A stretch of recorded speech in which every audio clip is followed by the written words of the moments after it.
All right, hello everybody, and welcome back to the Best in Guild Talandre Championship Series for EU.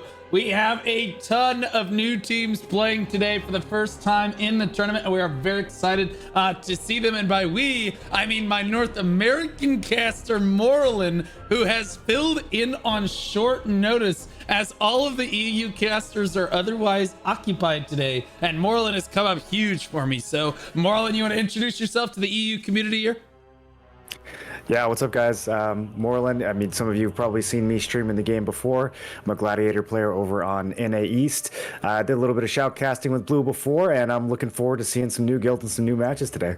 Yeah, super excited to see the matches today. We have count them, 7 matches today, which is great because earlier this week we only had 3 matches from EU and we're kind of deprived. It does look like the first match is already ready to go, so we're gonna go ahead and jump right into the action today, guys. Call me Daddy, one of my favorite guilds from the Best in Guild T1 tournament, is playing here from the Zephyr server, rank 1 in their alliance with Unbound and Dynasty. KDS is always on top of us.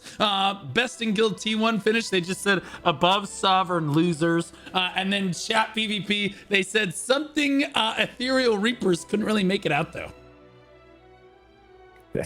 And then on the other side, we've got Chaos Q from the Talandre server from the country of Russia, specifying there.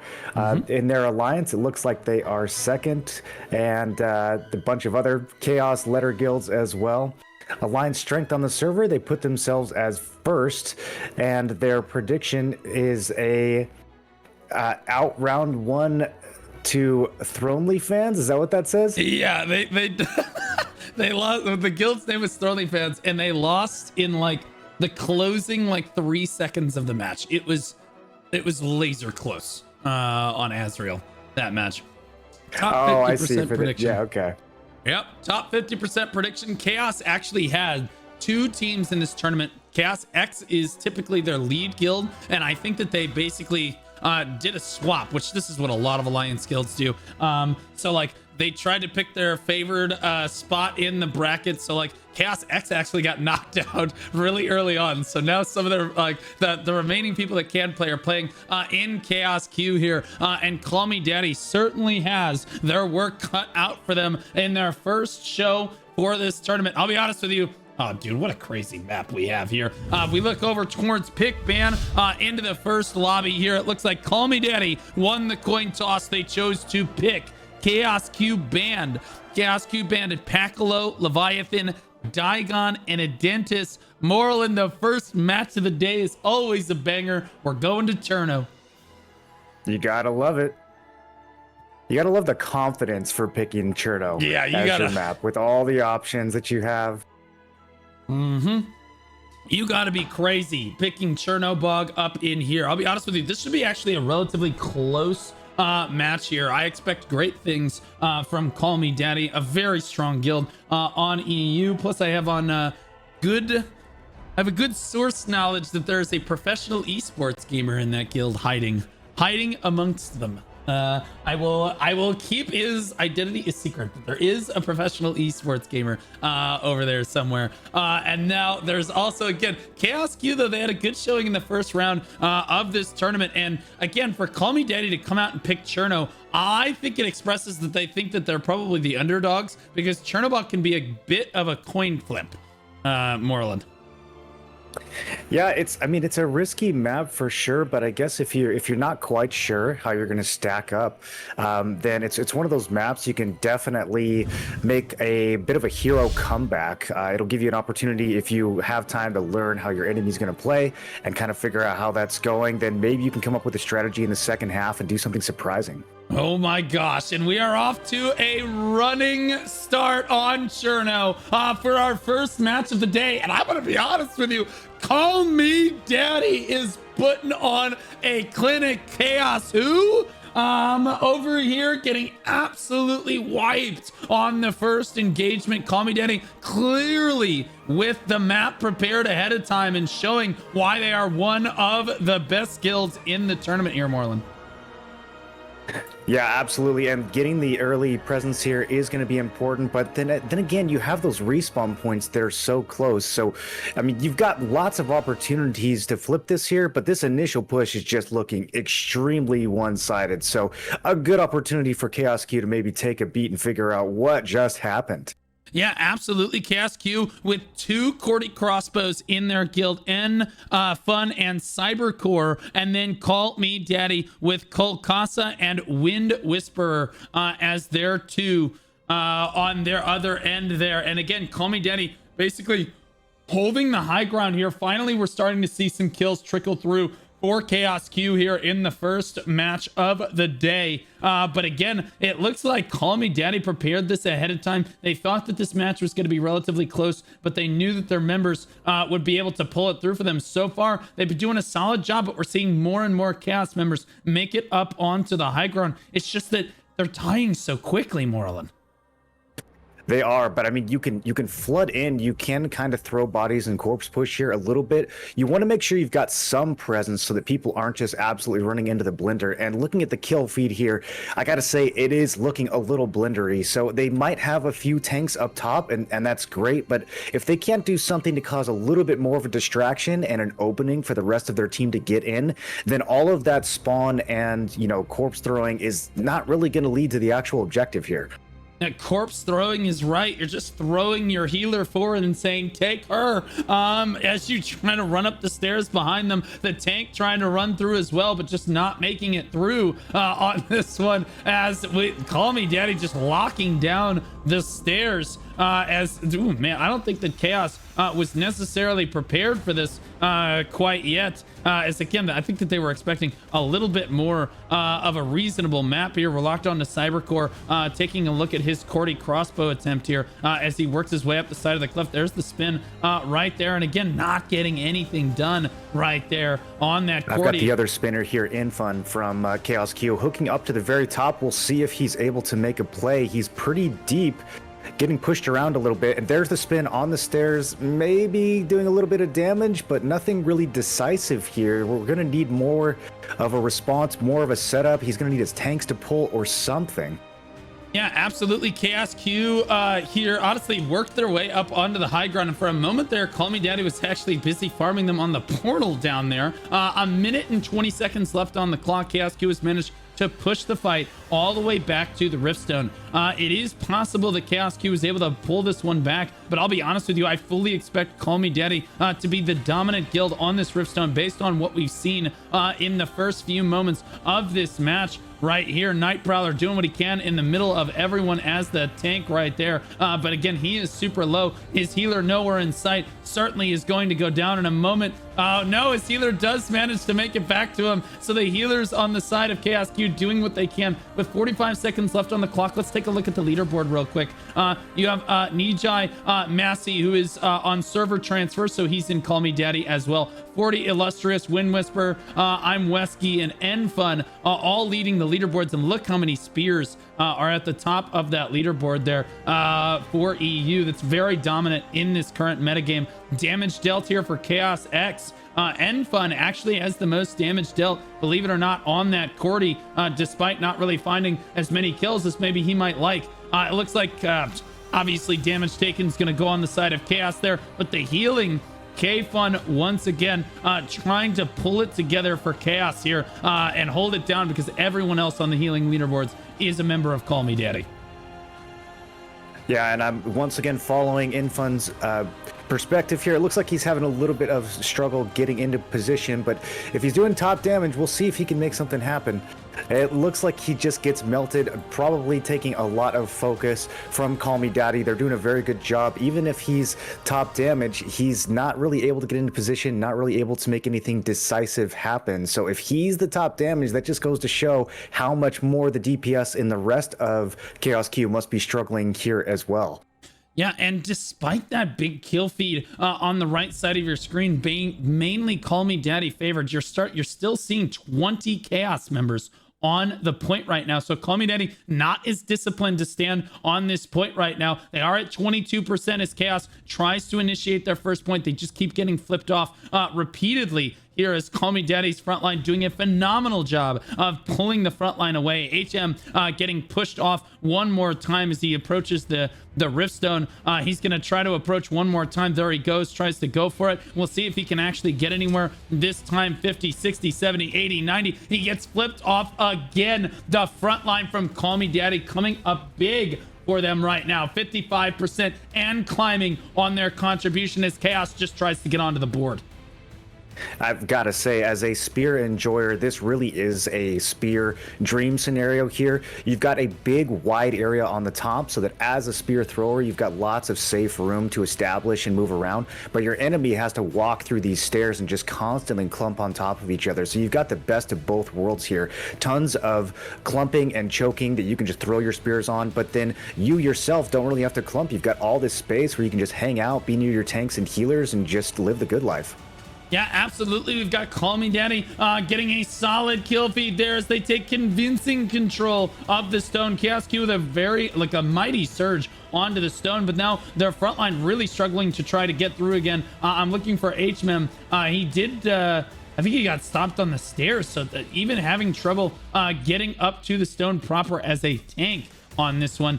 You can see Noi Two Spoon right now. This crossbow dagger somehow making it through on the side of Chaos X. Or Chaos Q rather, over here doing what he can. He's got a full shield bar, and again, he's throwing down the damage that he can. This is a very high DPS class, but oh my gosh, you can see just how squishy.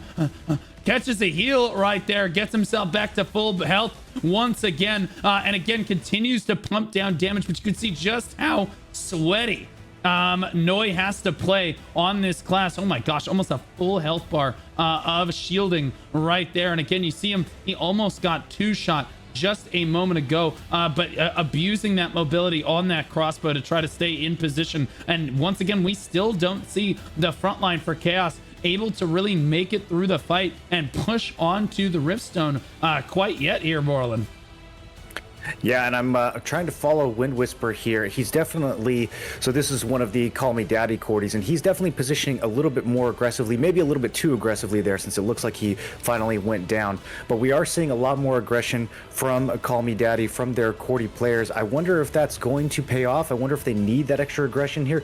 It looks like Chaos Q is actually finally making a little bit of a response there. They were able to take out one of those CallMeDaddy cordies and get a lot of bodies up on the point. So maybe they'll be able to start getting that percentage up a little bit. They need to figure out a way to actually stay alive for more than a few seconds once they get up there, though. Yeah, they rocketed up in percentage right there. They finally get their first initiate on the points to try to get onto the board right now. They got over 30% right away there as they surge onto the Riftstone. And again, if they just do that 2 or 3 more times, I think their guild coordination actually looks really, really solid. If they're able to just do that just a few more times to try to make this match happen for them. Again, just 2 more times, and I think that they swell well over 100% there, showing brief moments of life here is Chaos Q in this first match of the day, as they're desperately trying to hang on against the relentless onslaught of CallMeDaddy, who seems to understand and was prepared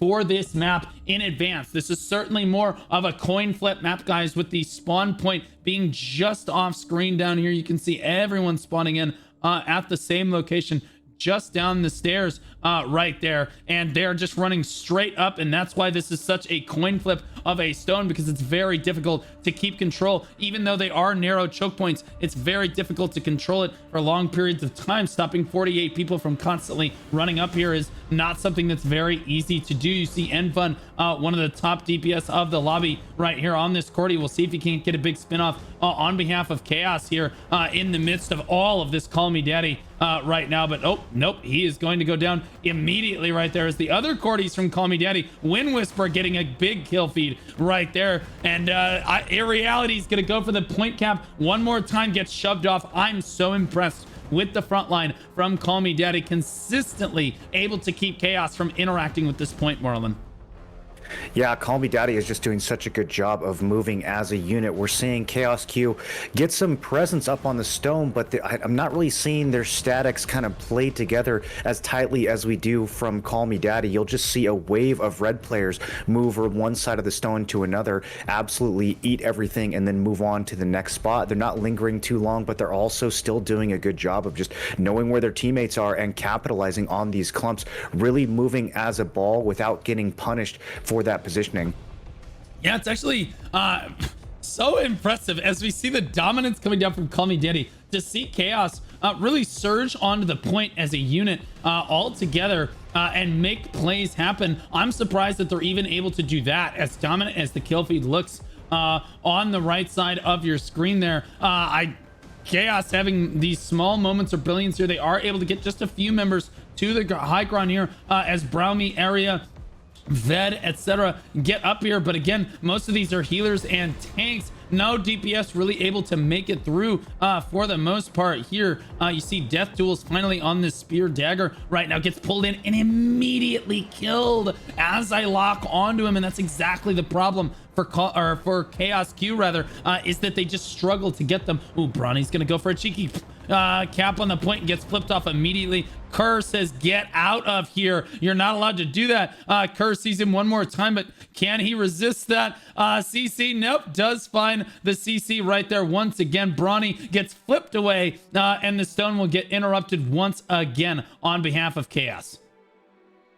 Yeah, this is continuing to look very one-sided, Blue, but there's still some minutes left on the clock, and we already saw a Chaos Q surge up to 30%. There must be some frustration with the shot caller knowing that that's possible, knowing if they can just get 2 or 3 of those pushes, they could potentially flip this stone and pull off an underdog win. But getting that coordination, getting people to understand and move in the right way to get that play to happen multiple times it's going to really require a lot of trust and a lot of coordination on the side of Chaos Q. I don't know what their communication sounds like right now, but it's going to have to be pretty crisp in order for them to pull that surge off 2 or 3 more times and do what they need to do.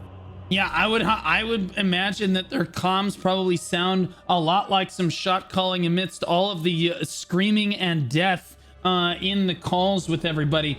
Brawny doing what he can on the low ground here, but you can see even the tanks are having a hard time getting through the wall of CallMeDaddy over here. He's running forward. Can he get there? He pulls away, and again, he's not even looking at interacting with the stone quite yet. He knows it's going to be really hard. They need to distract the front line. Looks like they have done just that. Gets pushed off again. That CallMeDaddy knows who can interact with this stone, and they are not letting them get anywhere near it. Resurrector here on a redemption arc on the side of Chaos here, as we saw him a few days ago making some interesting plays on the spear dagger here as he runs around. He's looking for an opening, does find it on top of Vex right there. Does he find it? He does get the kill right there. Beautiful play from the spear player here. Can he catch a heal to try to keep him alive? And this is the problem with the DPS on the high ground. They can't get their healers up here to support them. He is going to go down. And again, this is why it's such a problem. Cybercore, one of the Cordies on behalf of Chaos right here,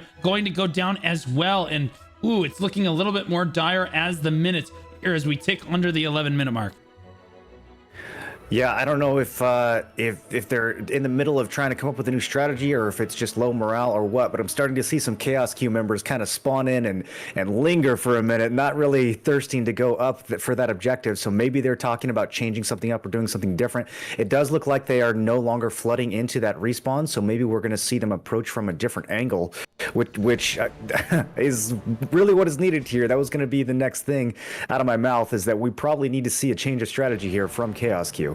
Yep, and me being the shot caller that I am, I'm like, well, there's only one other approach you can take here. They spawn at Portal 1, and now they're going to work their way up the side of the mountain. We'll see if CallMeDaddy can get in position quickly here, but they can take the high ground and approach from this side over here. CallMeDaddy still has not scouted this. Finally, the first person sees it over here. I'm not sure why Chaos Q is holding on this side like this, but it looks like, oh my gosh, the back line gets ripped apart by Nut over here, and his static, it wasn't not necessarily, but his static pushed through and absolutely wiped the backline for Chaos Q right there. And that was certainly a pleasing moment on behalf of CallMeDaddy, and Chaos trying what they can here. Props to the shot caller for trying something different here, but I'm not sure. Well, honestly, they get a solid amount of people up onto the point here as CallMeDaddy caught a little bit out of position. Can they interact with the point? HMM finally gets forward. Zemi is sleeping. HMM gets interrupted though right away, and so we're gonna see yet Irreality steps up to the point, gets pulled away immediately though. HMM steps forward again. He's gonna try to interact with it. Can Chaos translate this change in tempo over towards a win right now? HMM continually trying to interact with the stone, but there's Muck out in front for CallMeDaddy, just continuously interrupting the frontline tanks. Bounty now forward. He's gonna go down. Death is the best CC. Brownie's gonna go down as well. But all three of the frontline tanks for CallMeDaddy have gone down, and now we're trying to run back to the fight. The rest of their guild doing what they can to buy time, but for no reason, Marlon, as the tanks are gone, no one can interact with the point. Yeah, from a macro point of view, that was actually pretty good. They had the split push come in, and then the other side of the split spawned just at the right time so that both groups would collide and hit CallMeDaddy together. But it still just was not enough. It was definitely more effective than just corpse pushing over and over again. They did manage to establish some presence there. And like I said, from a macro perspective, both sides of that split push were nice and lined up. But CallMeDaddy just far too strong on both sides of that split. Even caught in the back, they were able to react quickly and simply hold their ground. Yeah, it's not standing on the high ground with his static right now. Again, the cap is so well protected. Chaos Q did manage to interact with the point there, but again, look at how many CallMeDaddy members are on the point. It is 30, as Chaos Q failing to do that swell that we saw before, as they push people through, but it's just not enough. The cap is immediately thwarted, and I have not seen a Cherno this one-sided since the T1 Best in Guild tournament here, as CallMeDaddy throwing down the gauntlet in their first match of the tournament here. I can see why a guild dodged them in the first round. Yeah, and you know, again, trying to follow some of the top DPS from Chaos Q and see what's going wrong here, and I'm starting to see a little bit of a pattern emerge. There's a lot of players kind of going in without proper support from their tanks and healers. There's a lot of Cordy spins that are kind of solo spins that don't really have any hooks stacking on top of them. So, you know, I see a lot of Chaos Q maybe following the overall calls here, but not so much playing with their actual static and with the, you know, the players that are in their group. And I think that might be making a really big difference here. Yeah, absolutely. It's CallMeDaddy. Oh my gosh, not a single member of Chaos being allowed to even come near the point here, as they just dominate on this high ground down here. You see Callie right there in the middle of everything. Crossbow dagger pushing through right there. It looks like Chaos is going to back up once again, try the portal 1 spawn, as they are going to come up. Yeah, we are going to catch it right here. I think they need to rotate just a little faster. They can actually go up all the way to the high ground if they go back and around on this left side here, but I don't think that's necessarily the way that they're going to go. They're going to come around. They're going to try one more time over here with 6 minutes left on the clock. Oh, look at this. Wind Whisper on the high ground. Look, this should be a crazy Cordy spin. He's trying to get buffed up. Look at those juicy targets down below. There's the buffs. Wind Whisper going to land on the low ground. Takes a lot of fall damage. Looks for the Cordy spin. What a whiff out of Wind Whisper right there. Holy miss, Batman. Gets all buffed up, in position, lands, takes all the fall damage, completely whiffs it. What a crazy buff. That was wild. I was expecting some crazy shit. That's insane. Oh man, I feel so bad.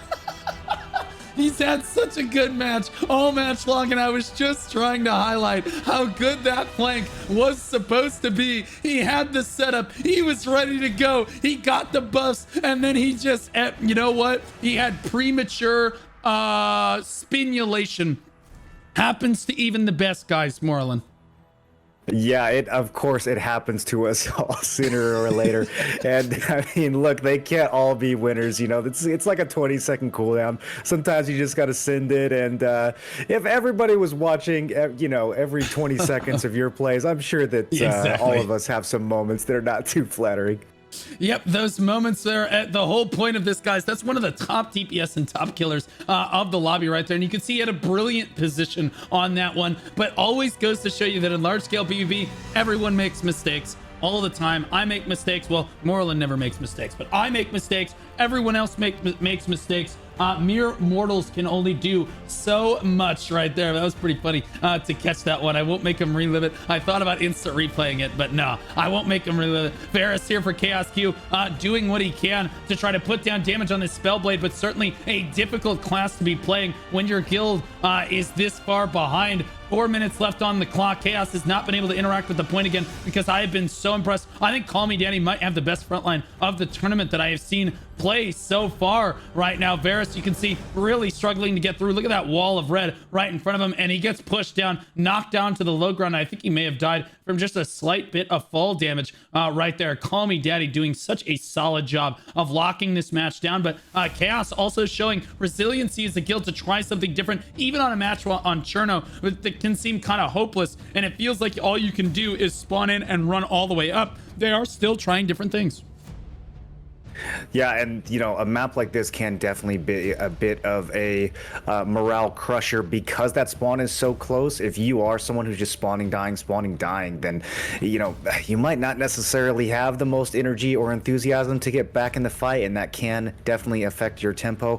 On that last split push that we saw from Chaos Q, the strategy was the same, but they were not nearly as well synchronized as they were before. So really probably getting a little bit frantic and desperate at this point to try to come up with something in these last couple minutes. Yeah, absolutely. As we look at Enreko right here, oh my gosh, almost died to fall damage again. Gets the heal off and starts stepping up the stairs here. Now you're healthy, but look, everyone around them is dead, and now you are dead. Look at the, holy moly. Look at them mop them up so efficiently, so quickly. Very cool to see, and I'm excited to see CallMeDaddy move on to the next match of this tournament here. As we look at Arcure, it looks like this is an SNS Spear here, and he is RPing on Union Break for the most part right now. It looks like, again, he might just kind of be AFK. Looking on the side of CallMeDaddy. No, it looks like, oh, Chaos Q gonna try another Portal 1 spawn. They are gonna try this one more time. Okay, this is the redemption arc. This is the redemption. Here we go. Nuts already up here. We're waiting for Wind Waker for sure this time. No way. Fool me once, he says. As he comes up here. No, never mind. Wind Waker is not up here prepared for this flank right now. But oh my gosh, look at that Cordy Rich. So many players stacked up. Look at them going around the backside, just like I recommended before. Over here. Some of them. Oh, looks like most of Chaos go. Yeah, and this is the problem with waiting this long, is everybody is in position. Eldre and Night Prowler missing the jump right there. Now all Blue, stuck they're on the getting ramp. hit in the back. I've got a perspective on the other side of the mountain here too, if you want to bring it up. CallMeDaddy is just completely collapsing as Chaos Q tries to snake around and get in position. They are just not even going to get that opportunity. The other side of their snake has just completely been caught and crushed here. Yeah, absolutely brutal. But Chaos, you know what? They fought to the final moment of the match. They tried everything they could. They tried every approach they could. CallMeDaddy is just too strong. Well, I guess they're calling him daddy, I guess, at the end of the day. It is what it is over here. Arcure finally off his Union Break, has clocked back in and is contributing to the match once again. There we go, the push over here. The SNS, oh, yeah, there we go, Mufasa. Or scarred somebody off the side there. Yet another one. Oh, there he goes again. Just popping him right off the side of the map. Honestly, his guild members might be kind of upset with that because they're trying to pad their stats over here, trying to get as many kills as possible, and he's graping them. Yeah, absolutely. In a scenario like this, you really want to make sure that you can pad your stats as much as possible so that, you know, people will be impressed when you show the scores at the end. That's really going to be the main objective at this point in the fight. Yeah, absolutely. Cordy's been on the stairs, going to clean up the last remaining members here. Yesterday, speaking of stat padding, we had a 120 million damage healed yesterday, Moreland. I'm sure that was all legit and needed, and that those players were damaged, and he probably saved a lot of lives. Yeah, absolutely. Clearly the best player of the tournament, if I do say so myself. But in fairness, he got absolutely no kills the entire match long, so he's a complete loser. It does look like, again, defeats wise, Nijai, So, 40, Illustrious, and Wind Whisper, the top KDS, again, Wind Whisper, don't watch the VOD, buddy. The top 5 kills of the lobby right there. The assists over here for Massive and Forgiven. Again, some of CallMeDaddy is on server swap cooldown here, so they are going to show up as blank here, but they are in CallMeDaddy. Damage dealt here, 6.1 million to 5.8 million from Sue right there. Illustrious at 5.7. Spear Daggers dominating this EU metagame. Damage taken over here. Very chaos favored. Glumsky, K-Fun, Arnica, Voops, and Rompanzer, the top tanks of the lobby. The amount yield 43.5 million for Basic Sam, Koruthor, and Gabibus over here, the top healers of the lobby. The top DPS of the lobby on the behalf of Chaos is Kfun. Let's take a look at the top kills of the lobby for Chaos here. IKTN right there, and then the top DPS for Chaos was IKTN again on a Spear Dagger.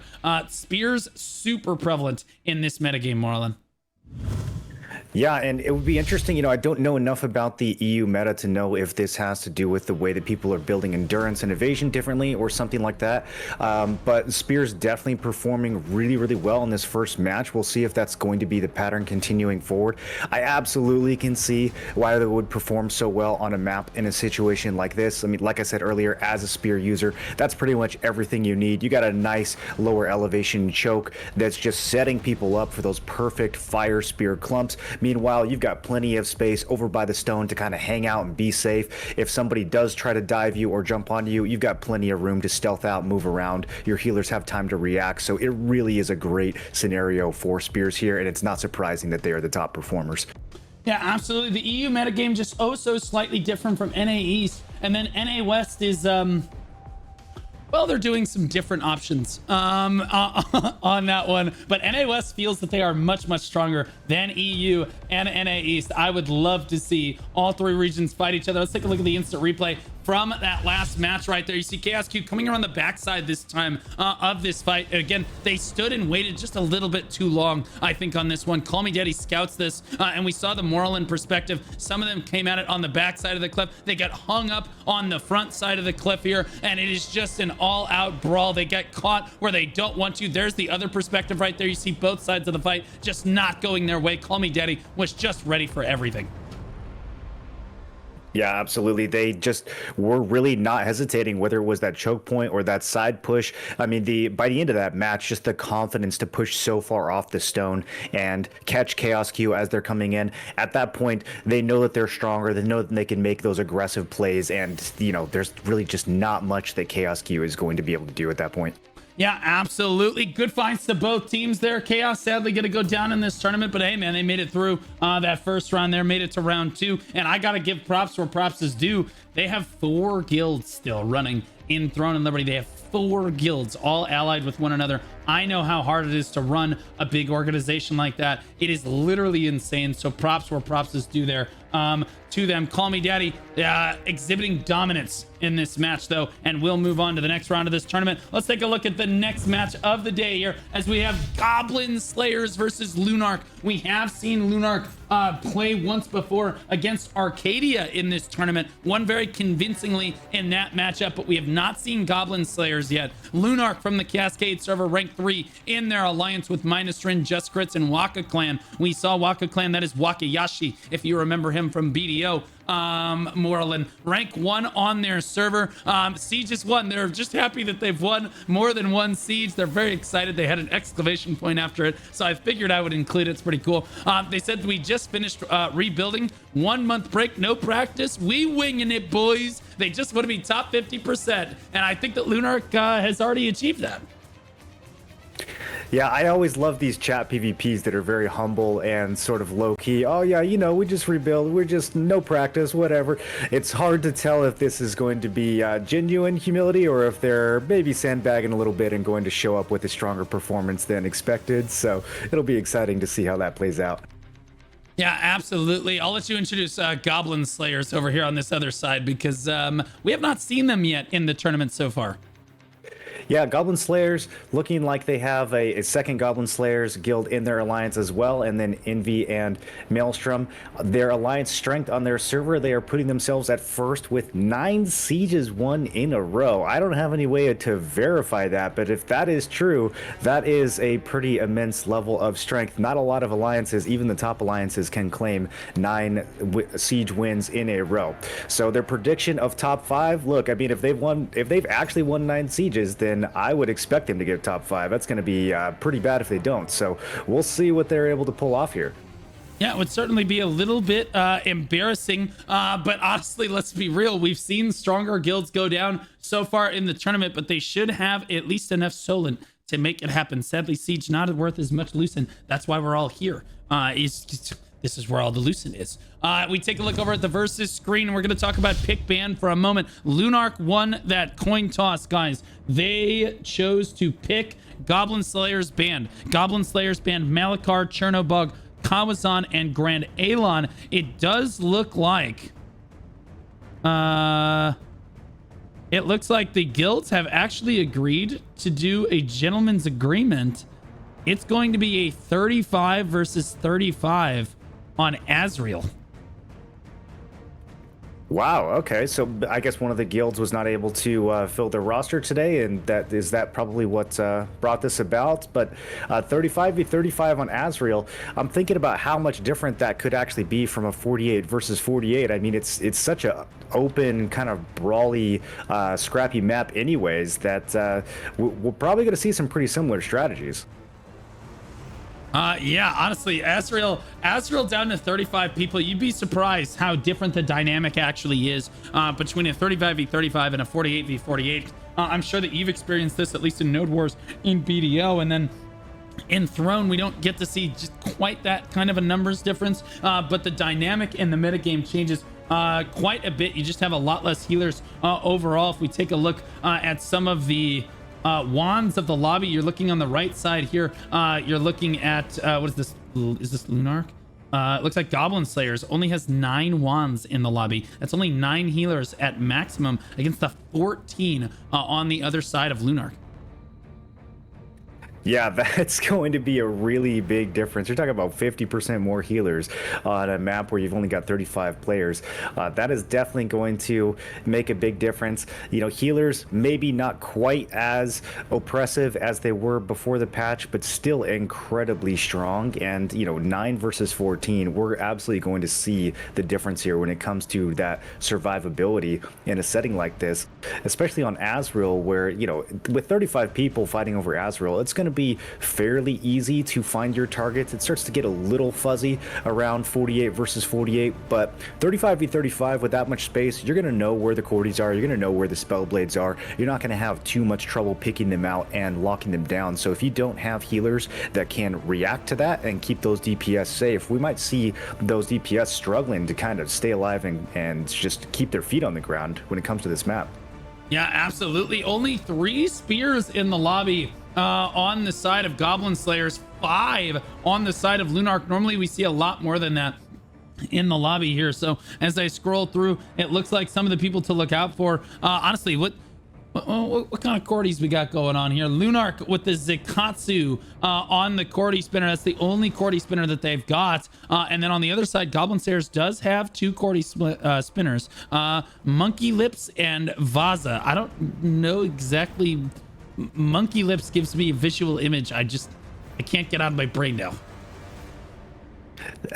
Well, while you're thinking about that, I'm scrolling through the weapons here as well, and you know, one of the things, it sounds like from chat they're saying that Goblin Slayers is a console guild, and you know, people might have their impressions about what that means to be a console guild, but one of the advantages of being a console guild is that you have so much more access to arc boss weapons than a PC guild. I'm seeing a lot of double arc boss, a lot of weapons here. BMA, true. You do have a lot more. Man, look at you, always the optimist, Moreland, over here, as both guilds look like they're getting ready to spawn in. Yes, certainly the console exclusive server, a great place to go ahead and show off your arc, or to acquire arc boss weapons. I'm looking for both the guilds. I don't see anybody spawning in quite yet, though, on Azrael. This is a very traditional Riftstone. We see this one very often, but neither guild spawning in quite yet here. Interestingly enough, we've got one guild pouring into the stone now from respawn 1.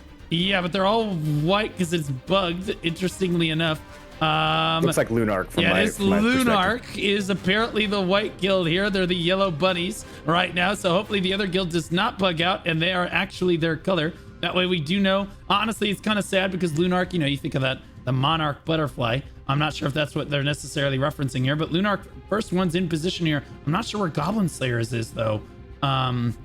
Waiting to spawn in. Give their PS5s a couple minutes, Blue. I mean, come on.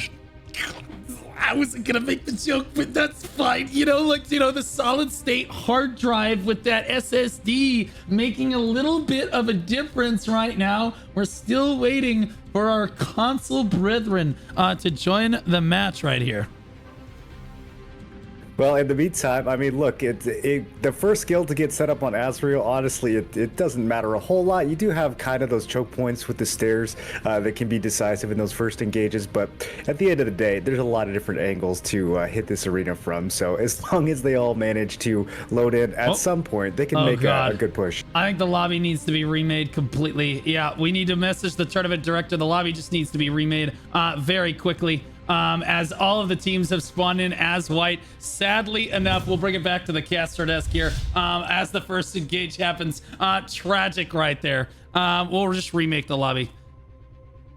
Yeah, that's unfortunate. I don't know what's I got the colors on my end, so I don't know what causes that to happen. But yeah, it can be almost they're impossible. Still going at it. Yeah, well, it can be almost impossible to tell which team is which team if both are white, and especially if that bug is currently occurring in the lobby. It's certainly going to be for more than one player. Imagine if you're playing on a team and everybody in the lobby is white. So True. Tragic. It's Yep. okay. We'll just remake the lobby real quick. Neither engage had quite happened yet. Anyway, there.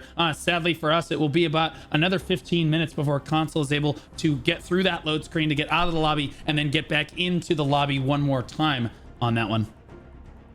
Yeah, hopefully, we're really going to see these PS5s push to their limit when it comes to both spawning out and then spawning back in to the next map here. But yeah, I got to see a little bit of that first engage. I don't know how seriously they were taking that, since you did call for the remake there. But there was a little bit of back and forth. Both groups were definitely moving together as a unit. So don't count those console players out yet. Yeah, absolutely. Well, I'm not counting them down and out yet. I do think that it is. Let's talk about a little bit of the difference between console and PC. It actually might be a little bit easier to play with the controller in Throne and Liberty than it is with the mouse and keyboard. The problem is the response time. Being able to select your targets, I think, is just a little bit slower. And then, of course, your hardware is just typically not going to be as good and up to date as the PC hardware. Yeah, it might depend a little bit on your weapon selection and what class you're playing. There's going to be some classes where you need to be a little bit more snappy with both your target selection and with your inputs. But some other classes that are not necessarily, I don't know if I would want to play like a crossbow, for example, on console. But playing something like a tank or a spellblade is probably not that bad. Yeah, honestly, probably not that bad. But then again, you look at some of the more difficult classes to play, it's going to be a little hard on this one. And again, I've reviewed a number of console VOD reviews, and the hardest thing for them to do is really, again, select their targets. It's so much easier on PC. You can just point and click, especially as a healer, where you're just trying to scroll through your lobby or your party very quickly. And again, it's just those precious milliseconds between trying to get those heals off can really make the difference. But not to say that I haven't seen some of the best players on NA East be console players necessarily. But I have not seen an EU console review quite yet. As the console community alive and well for Throne and Liberty, you can't say as much for certain other MMOs. Yeah, honestly, come to think of it, there have been some players. I was always surprised to learn about it, but there have been some players in Bricked and in other guilds that I've been in that were console players. And we're talking about really high performing players, top fraggers that were given arc boss weapons because of their performance. Like they're playing at that level. So those players do exist, and people, myself included, are always a little bit surprised to find out. Like, wait a minute, you play on console? But there are definitely some gamers with controller hands that are able to get it done. Yep, I remember a big purge on NA East when everybody was super sweating when the game first came out. And I'm just gonna say the FTP Alliance. I'm not gonna state which streamer and which streamer's guild. They literally just one day they had like 15 less people in their guild. We were like, what happened? They were like, we kicked all of our console players because they were garbage. And we were like, okay. And so we picked up all their most geared console players and then just started rolling them. And that's just kind of how it went. Probably not the best strategy to go ahead and kick all of your console players right off the rip like this. Again, I think their biggest disadvantage is targeting and hardware overall here as we get ready set on the Azrael Riftstone. Just waiting on a few more people to go ahead and rejoin the lobby. It did look like that Lunarch kind of had the upper hand there. They were ready to go first. And again, do you really think it was, okay, memes aside, Borla, do you think it was a hardware issue? That took them so long to get in? Yeah. Honestly, if you compare, I think this is something that's kind of underrated when it comes to Throne. If you compare the loading times in this game, even just like when you're fast traveling from one checkpoint to another, it's really, really fast. Like for a game that looks as good as Throne does, other games that I've played in the past, when you're fast traveling like that, you're definitely sitting at a load screen for a little bit. So I think even on console, you could probably load in pretty fast. I don't think that they're legitimately sitting there for 60 seconds trying to get past a loading screen. I would doubt that. Even some of the PC players that I know are definitely playing on like some old toaster hardware that's and they're able to load it just fine. So yeah, absolutely. I'll go ahead and restart my game just in case I'm bugged on my end. I wouldn't want the lobby to reset here over here one more time. So as the players continue to trickle in here, I do think that yeah, I don't think it should be a full minute though, as a console player to try to load in like that. But it's possible that they were trying to get ready set and that all of their statics were trying to get organized and they were getting ready to go. Apparently, and this is the lore of this match, apparently one of their members signed them up for the tournament in Goblin Slayers, and the leadership didn't even know that they were in the tournament, didn't bother to check. Even though we had pinned them before, apparently they found out yesterday and they are showing up right now. So honestly, yeah, I'll have to look at the guild signups to try to confirm who guild leadership is next time and who is signing up. But honestly, you gotta respect them showing up even at the last minute like this. Certainly better than certain guilds who shall remain nameless, who maybe changed all of the names in their guild to Asian characters to try to hide their identities, and then didn't even bother showing up for their first match. You just hate to see that.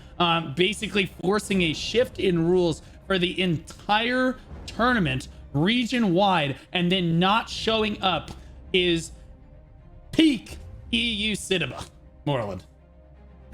Yeah, and you got to kind of call into question if you have a console guild that's able to pull together more people than your guild at the last second without even really knowing that they were entered in the tournaments, then it might be time to do a little bit of self-reflection and see what's going on there. It is what it is. We had all this drama over this one guild changing all of their names to like Asian character names. So EU and only EU has a specific rule that says you can only have one Asian character name on your team at any given time. And they were like, yeah, that's fair, that's fine, we'll roll everybody back, we'll participate. And then like the day before their match, they're like, yeah, we can't pull the numbers, nothing we can do. I was absolutely wild. But honestly, again, we've seen some crazy stuff in this tournament, not just in EU, but yesterday we had NA West. We're literally live with the production. We're through match 2. The next match is about to happen. We're setting it up and the guild just comes to us and goes, oh, by the way, we're not showing up today. That just, okay, sure. Sounds good. No problem, Cat Cafe. Thanks for that. Excellent. Literally insane. Console, it looks like we're waiting on just like 7 more players here. So again, every region certainly having their issues. I'm actually stunned that we have made it this far without like a serious complication or ripple in the tournament thus far. So props especially to EU, who has the most guilds in their tournament. And these guys, honestly, after the tournament started, least amount of issues. Honestly, not my problem, children. Completely obnoxious. Yeah, no, and I mean, honestly, Blue, props to you too and the production team just for keeping this going. A tournament like this, especially with all these, ADHD MMO players, being able to herd all the cats and keep any kind of like remotely coherent schedule to an event like this is in and of itself a pretty monumental accomplishment. So, it can be expected that we have some hiccups like this from time to time, but overall, I think it's pretty impressive how smooth this has been going. Yeah, absolutely. Thank you so much. Yeah, we've been doing a great job with the help of the tournament directors who have been and the moderators in chat who have been doing a great job making sure all the lobbies are getting ready to go while I manage all of the productions and the wonderful drama that happens behind the scenes for basically all of these guilds like this. Again, NA East, NA West, and EU at the same time. I knew it was going to be tough, but this is like, we're looking at like 95-hour work weeks. Pretty fun. And after today's broadcast, we have a super special treat. Is after the tournament finishes for EU today, we're actually going to be watching the Summer Games Expo, where I believe Amazon is revealing a new game, and NCSoft is revealing a new game. Hurlibus is really revealing a new game. I think Chrono Odyssey has a trailer as well, getting ready for that. So we're going to be watching that right after the broadcast for the tournament concludes today. So if we aren't late to it. Yeah, right now we're still waiting on 3 console players to go ahead and get those hamsters rolling in their computer here as it takes them 11 and a half years to rejoin the lobby, it looks like. What do you think their communication looks like? Are they using like phone Discord? Is that, because I know that's how our console players were usually stay. They would never really talk. Like they would have Discord on, but you wouldn't hear them very often. And I think it's because they were usually on their phones, right? So true. Although I didn't think about it until now. I'm just visualizing this guy shot calling, screaming obscenities into his phone. Just imagine somebody knocks on the door, his significant other opens the door, and you just see this guy screaming at his phone while he's playing like this avid video game on like this 70-inch TV, screaming at his guild. Whoa, man. And honestly, nothing screams legitimate shot caller better than a terrible microphone. That is true. A terrible mic is one of the best ways to get people to actually pay attention to you. I don't know what it is, but something about that, just grating, kind of obnoxious feedback. It really just gets people locked in, doesn't it? It absolutely does. It looks like the lobby looks like it's finally ready set. I'm not entirely certain. I think that we're doing 1 or 2 more adjustments here. We look over 11 bows to 12 bows. That's pretty standard. Slightly more on the side of Lunarch, 5 staffs to 6 staffs. And again, the SNS and the great swords, slightly less SNS and great swords on behalf of Lunarch here. But we are seeing Goblin Slayers again with only 1 spear in the lobby against the 5 on the side of Lunarch. So again, most of the time we see a lot very spear heavy compositions in EU. Yeah, 1 spear is really interesting. I mean, especially for EU where it's so spear heavy, but even in NA, if I saw a team that only had 1 spear on their entire lineup, I'd be pretty confused. Yeah, we'll see. I don't know if this has to do, if that just happens to be the people that that weren't able to make it today, or if this is a normal thing for their roster to just not be very spear heavy. I do see 16 great swords in that lineup, and honestly, in a 35v35, that might not be the worst thing. Yeah, Greatsword definitely a weapon that works really well in these smaller lineups.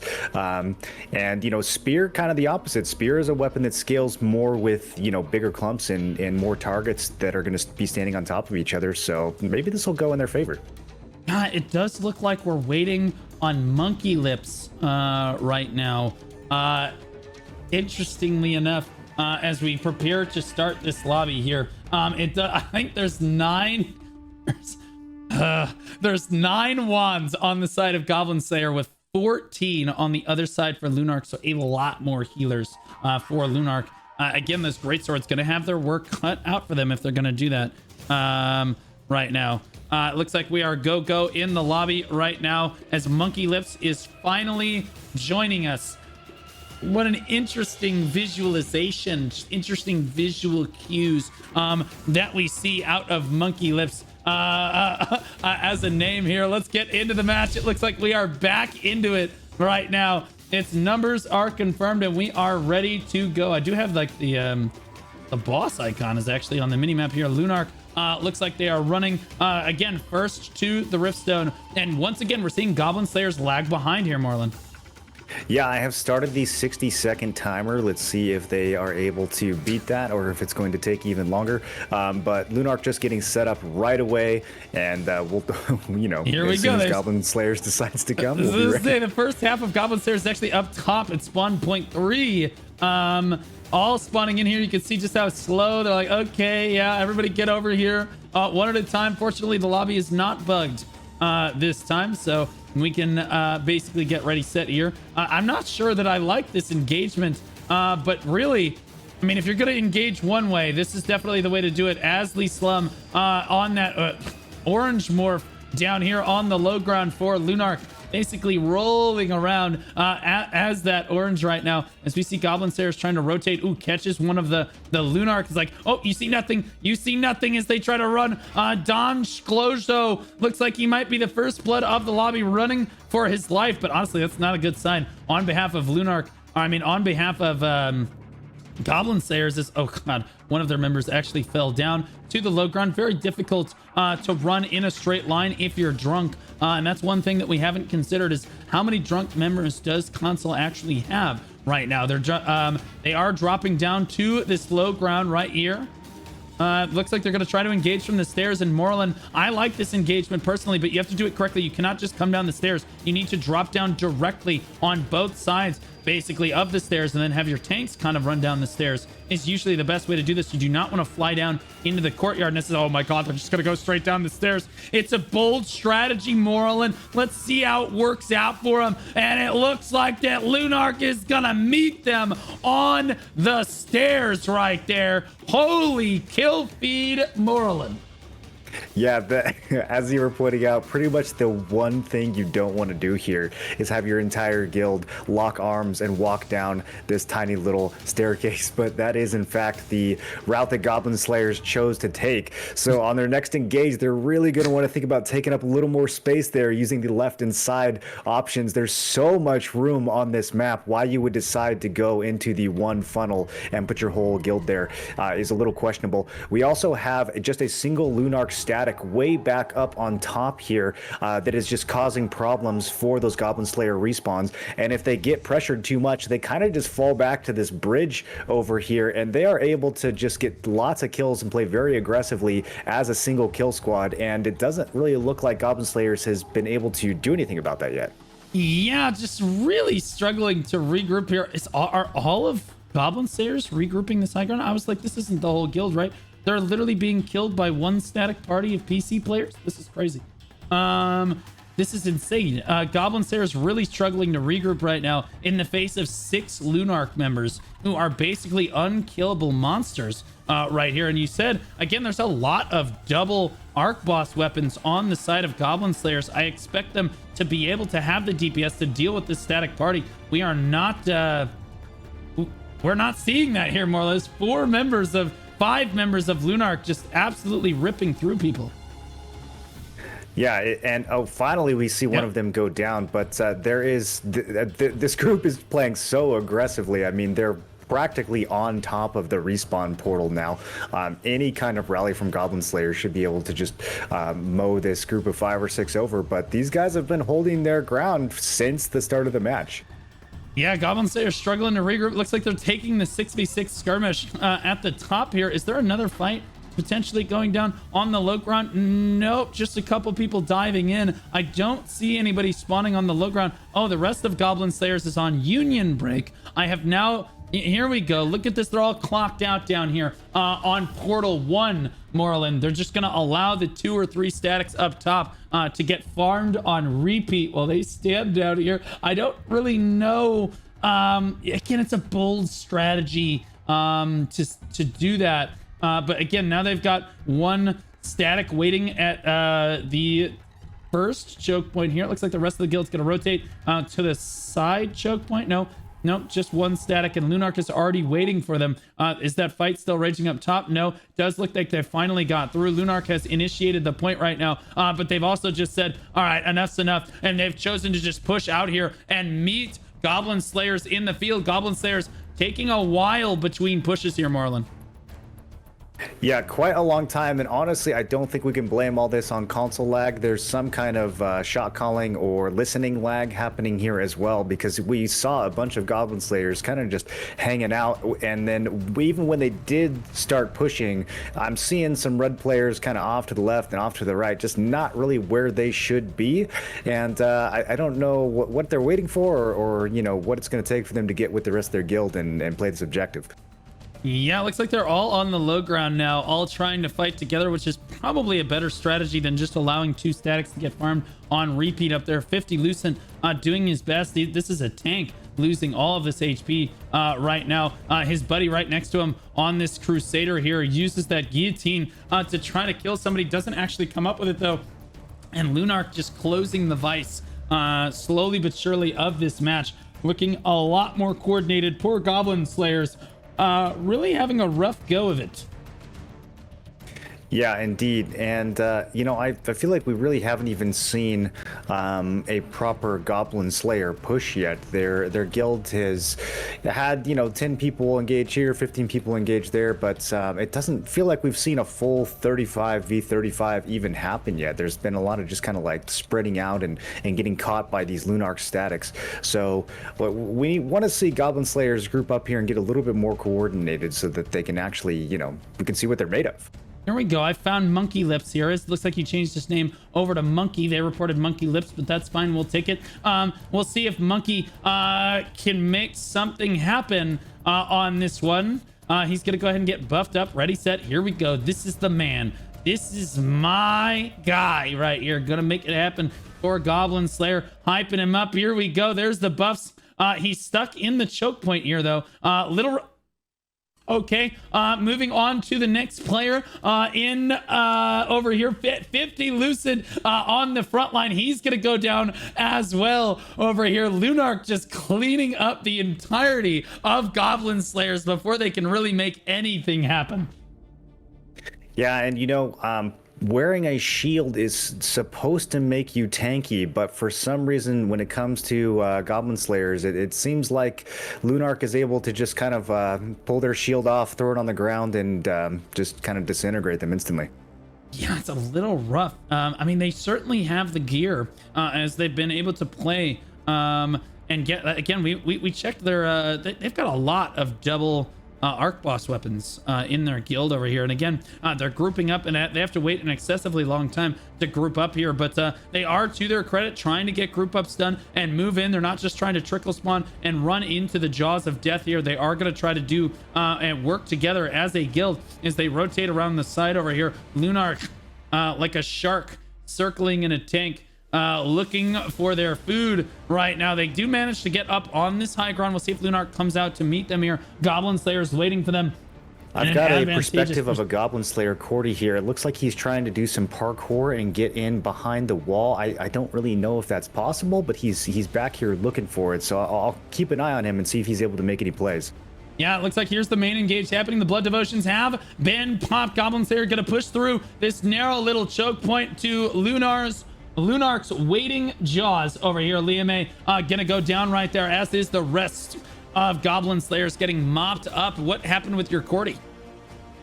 Well, he went in and maybe used one ability, and then I saw his health go from 100 to 10, and then from 10 to 0.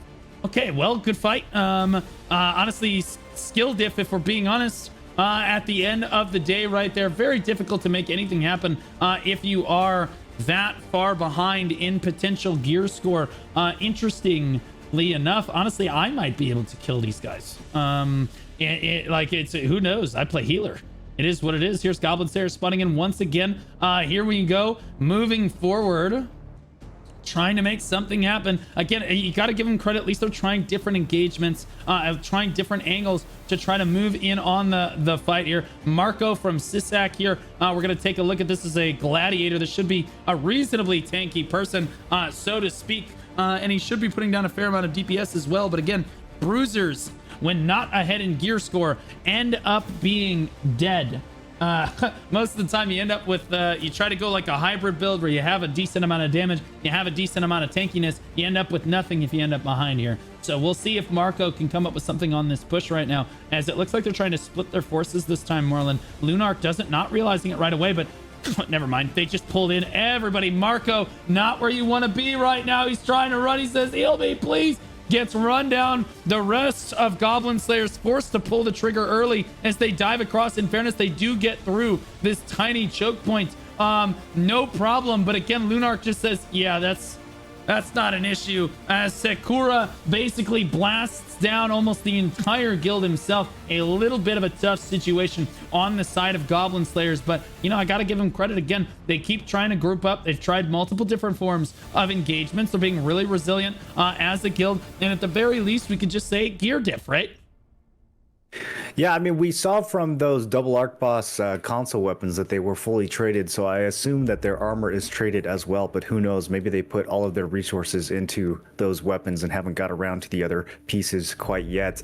I was watching Vaza go in there again, one of the Goblin Slayer Cordy players, and honestly had a pretty good play this time. Good positioning, good setup, was right on top of a nice clump of 8 or 9 Lunarch players, did his Cordy spin, and I don't think the Lunarch health bars moved. I think they were just at 100% the entire duration of the spin. So I'm not sure if there are some build issues going on. It's possible that maybe playing on the console scene for too long, they just haven't been exposed to some of the meta changes that have come since the introduction of Cordy. Hold that thought, Morland. We are doing what I call the Alamo, as the entire guild collapses down. Monkey and his static actually said, wait, we'll go in at the end, then we can get a really big spin, because oh god, that was rough. I'm not gonna lie, that was a little rough. Yeah, that's the sorry. clip. I mean, I'm so sorry. Okay, so the plan, Morland, was, okay, we're gonna let the rest of the guild dive in so that everybody from Lunarch collapses down on top of it. And so they go in second. He's all buffed up. Everything looks great. He lands. He tries to start spinning. They push him right off the edge, and he spins into the abyss. It's just a little rough to try to make poor Monkey just honestly looking for the spin of his life and just not coming up with it. Oh god, I'm crying. And, you know, I don't know if Goblin Slayers has been practicing war games or not. Someone who's seen Asriel a million times, you see something like that coming. But if you've only played this map once or twice, then you could still definitely get caught off guard by that little cliff over there. Especially if you're pushing from Portal 3 and you're coming in. You're trying to do it correctly. You're trying to take up space. But if you're going to fight near that cliff, especially as a Cordy, you're going into the pit. Yep, redemption arc for Monkey this time. I've got it. Redemption arc, buddy. I'm trying to make you look good here. As we're gonna see, most of Goblin Slayers try to engage, and again, he's probably gonna look. Oh wow, they're actually waiting. The Goblin Slayers have already engaged. They're fighting in the narrow choke point over here, but I'm not sure. Monkey's just gonna let them all die. I guess as punishment for letting him die on the last. Okay, now he's gonna go in. It's a solo engaged Cordy here, not gonna get his buffs here, but honestly, this is a valiant effort. He's gonna spin all on his own, and again, it's just it's a little bit of a rough situation that we see on Monkey's side over here, as again, he can't get his static necessarily grouped up with him. They can't seem to get ready set here, as Lunarch just keeps engaging one side or the other. And in fairness, these multi-sided pushes are difficult to pull off. They're difficult to coordinate, you know, because you got, you know, one side of flankers waiting for the engage to happen. And if you don't say anything, you know, they wouldn't be able to hear the screaming from the other side of the arena. Lunarch is already engaged and they just didn't say anything from the main ball right there. Oh my gosh, just ran straight in. Who is that unknown monster? Just ran straight in and said, hello, fellow Lunarch members, and ended up dying to everybody right there. So kind of trickling in right there. We'll see where the rest of Goblin Slayers has chosen to respawn. Here we go, up on the high ground by Portal 3 right now. They're going to try one more time to engage the I'll be stairs. taking the Cordy perspective here again for this one, but he's not even topped off to full health yet, so really needing some more help from your party maybe if you're going to get those Cordy spins to work. Yeah, absolutely. Monkey, here we go. Redemption Arc. I'm just looking for one good kill feed so I can make you look good, buddy. We got this. He's going to get the buffs from his static group this time, as the rest of Goblin Slayers look like they're on the stairs right now, waiting for an engage. Look at Lunarch over here sitting on their thrones, waiting to engage. Riopen actually farming. I'm not sure where he is exactly, but Riopen has not let off the gas pedal up here, as Looks all like of a spear Lunarch user at the bottom of the stairs there. Honestly, I saw those umbrals go out and just melt everyone who was overextended on the steps. Yeah, again, we see Goblin Slayer. Again, if they land right here, this could be the Cordy spin of a lifetime. They double Cordy spin that. All like 35 Lunarch members are going to get taken down immediately here. 9 minutes left on the clock. Goblin Slayers have chosen to let off the gas pedal just a little bit to try to make something happen here. It does look like, again, you've got that Cordy perspective I'm up locked top. in on him. We'll see. It's such an He's in interesting position. choice to try to solo engage with a Cordy crossbow when the weapon really isn't super great unless you get buffs. Looks like Goblin Slayer are going to dart right over to the point, and to their credit, look at them going for the win, going for the jugular. Lunarch says, hey, you get out of here. This is our push right now, as we see the Cordies landing on the Moreland screen right there. He's gonna come in, he's gonna try to get a big spin down. He does manage to get a spin down, so does Monkey, but sadly not able to come up with any kills on that engagement. You gotta give them credit, man. They went straight for that win. They said, they're not here, we're going for it, Moreland. Yeah, they went in, and I mean, like you said, the solo Cordy is just kind of hard to make that happen. He got the hook, he got the spin, he did a little bit of damage, and if there was a team there to capitalize on it, then maybe it would have led to some kills. But just by yourself doing a hook into a spin with no party to back you up, it's just not really going to be the answer, I think, to Lunarch here. Yeah, exactly. Doing what they can. Kenny gonna get run down on the high ground by this Lunarch static group here as they clean up basically everyone right there. Looks like they might just be trying, Goblin might just be intentionally wiping to try to regroup over here. A lot of kangaroos on the side of Lunarch, interestingly enough, as they are just hopping around the battlefield with glee, as I think they understand that this match may or may not be in the bag. Right now, Goblin Slayer is going for another group up, an attempted push over here. I don't see any flankers on any side, although there are some of them trying to fight on the high ground up here. Flankers trying to get in position, but getting basically run down. And so it's going to be on the Goblin Slayer's main engage to make something happen. They're just going to say, screw it, we're going straight through the main choke. They saw their opportunity. All of Lunarch is hiding in the corner to try to bait their prey in from afar right now, and Goblin Slayers is concerned. They don't know what to do, what to make of this. And here comes Lunarch pouring out of the gutter system, out from under the stairs right now as they move straight out. They have baited Goblin Slayers into an early grave on this one. They didn't even get to interact with the stone, Moreland. Just a little bit rough, but honestly, Lunarch showing a little bit something new. You know what I mean? Something new. Yeah, I have yet to see the hide under the stairs strategy from Lunarch, so we're seeing some innovation here live in this tournament.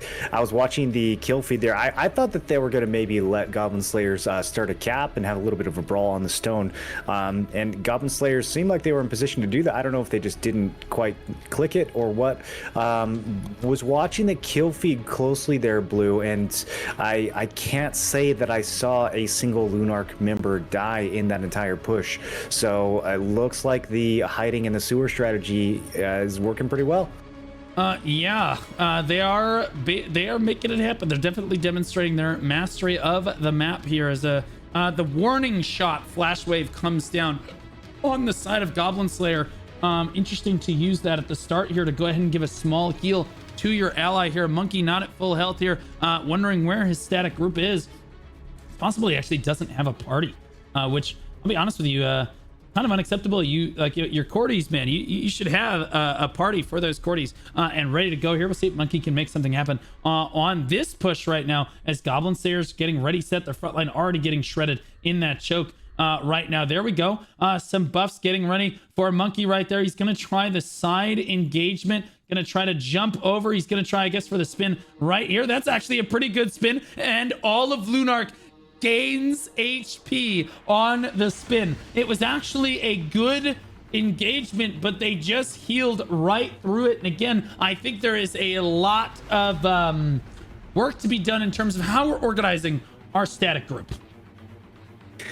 Yeah, definitely. I think some people have the misconception that, Cordy, it's so overpowered. You just put it on, you press the button, and everyone dies. But it's not quite that simple. You still need to have good, not just good positioning and targeting, but you need to have a group that is actually able to both keep you alive and safe and also give you those buffs so that you're able to capitalize when you do find those good engages. It's not as easy as just going in by yourself and spinning to win.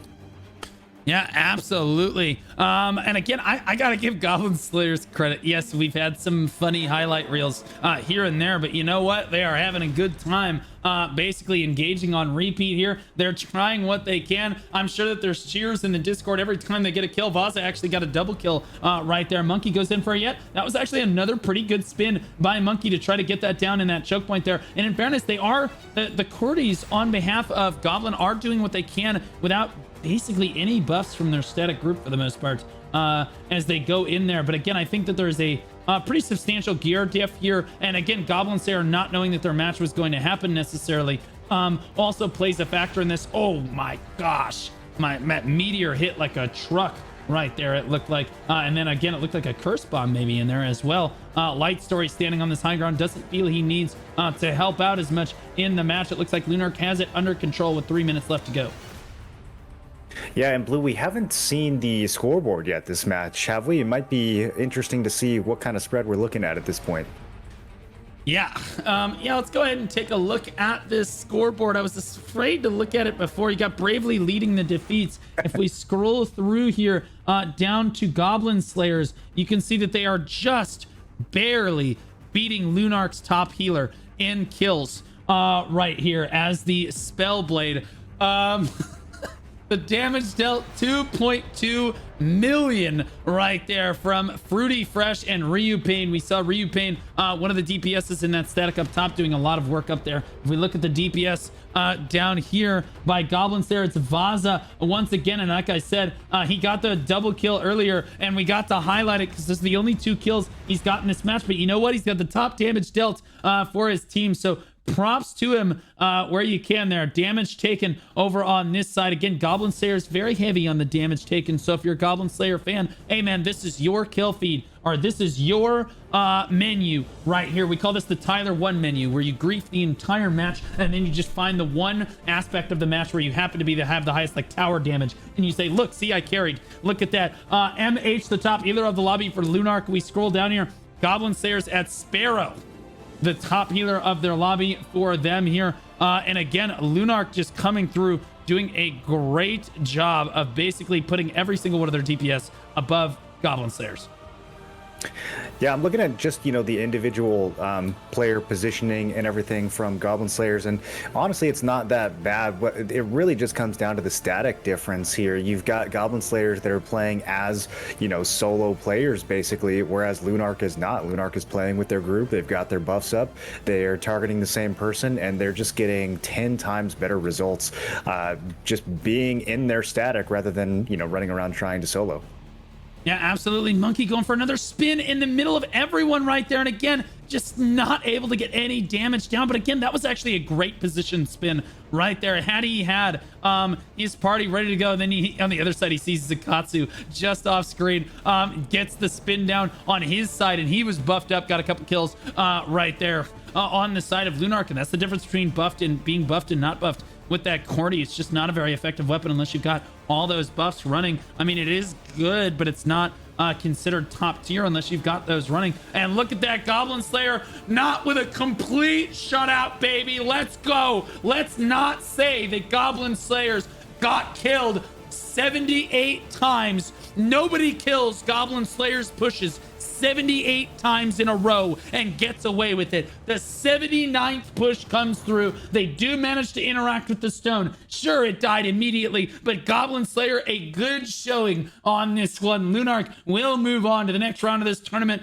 Goblin Slayer showing up and having a great time. GG's coming out on both sides. We've already looked at the leaderboards basically across the board, so not much necessarily needs to be said here across the board. I think that both teams came out, fought, did their best. Good on Lunarch to bring it down to 35 members. Looks like only 28 Goblin Slayers made it to the end of the match because, you know, if you crash in console, it might be a little bit hard to rejoin there. Again, Vaza, the top DPS on their side, but a one-sided match, Morland. Yeah, and you know, we were clowning around a little bit in that match, but to be fair, you got to give props to Goblin Slayers for showing up with very little notice. It looks like they probably haven't practiced this match before. They probably weren't taking the tournament super seriously, but they did come out as a group and participated, and of course we appreciate them for doing that. So props to Goblin Slayers. Unfortunately, Lunarch just appears to be a fully human guild and does not have enough goblins to slay. Sadly. That is true. Interestingly enough, Goblin Slayer is still better than Greed, who is finished last in the tournament. So just trash, I guess, on that one. But you know what? They did their best. But Goblin Slayer is just the better guild at the end of the day here. Looking ahead to our next match of the day, we are going to look at Who Asked versus WakaClan. Who Asked? From the Fortune server, rank 1 in their alliance with Failure, who also, ironically enough, failed. The F's in chat for them dying during the tournament. Ethereal as well in their alliance. They said they are by far the strongest on their server. Bored Apes are cheats. Siege is 1. They've won 3 since T2 began. They won a lot of sieges in T1 over there. And then chat PvP, Bored Apes, where? Hawkeye who's? Because they didn't even show up for the tournament. And I got to emphasize again, as one-sided as that last match was, Goblin Slayers is still stronger than every guild that failed to show up for the tournament because they are complete garbage, Moreland. Yeah, once again, if you are getting outperformed and outshone by a console guild that, you know, came to the tournament with less than 1 day's notice, then you've got to look internally and see what's going on there. But both of these guilds, I'm expecting to see a full showing here. We've got WakaClan on the other side from the Cascade server, ranked first in their alliance, and their alliance ranked first on the server. 4 sieges won, all around looking like some pretty good stat here. So their prediction is round 3, the one and only last full German guild. So a little bit of German pride coming in here as well for this one. This is not round 3 yet, so they need to make it past this one, Blue. Yeah, interestingly enough, the WakaClan is named after Wakayashi, who I believe is live right now. I'll give him a shout out right now. One of my favorite German streamers from the Black Desert category, now converted an EU or a convert over to Throne and Liberty here, and he shot calls for his guild like it's a StarCraft 2 match. He pulls up like 9 screens in Discord and he shot calls all 9 of them at once like an absolute giga chad in German. It's actually an experience. I recommend checking it out as the match goes on here. But WakaClan versus Who Asked. This is the first time we've seen Who Asked actually in the tournament. They should have some of the ex-Failure members in here as well in order to help them out, but actually no, it is all just Who Asked up in here. It looks like there's only one Cordy on both sides. Nihil on WakaClan and Gorad on Who Asked. Oh my gosh, look at that pick ban. Morlan, I'll let you cover it this time. All right, so it looks like Who Asked won and chose to pick. Waka will ban Adentis, Kawazan, Cherno, and Talus. Some bans in there that I really appreciate, maps that are not necessarily very difficult, but maps that we see maybe a little bit too much of. But the pick here from Who Asked is going to end up being Leviathan. Blue, how many times have we seen Leviathan in this tournament? This is the second time in the tournament, and the first one was kind of a meme in NA East, or was it EU? Maybe it was NA West. I'm pretty sure it was NA East. Maybe it was EU. I don't know. Honestly, it may have been NA West. No, it was NA West. We saw day one NA West. We saw Leviathan, but it was only like a 12v12 because it was an alliance kill, and they were just killing each other for funsies. Yeah, so this is the first time we're actually going to see a legitimate fight on Leviathan. I'm so excited to see this go off. It looks like the lobby is ready, so I'm going to give the go to my tournament director here. One Cordy on both sides, so can't lean on that in this tournament here. So interesting. We might see some interesting strategies here as we spawn into Leviathan. Again, sadly, the spectators spawn in like a literal Narnia. That's okay though, because I get the panoramic cinematic view on our way across this riftstone. We're going to see some beautiful whale bones off to our left like this as we move over towards the ship on our right now. Cinema. Who asked in the red, WakaClan in the yellow, and WakaClan getting a pretty solid kill feed right now to start things off. But Who Asked in position first on this one.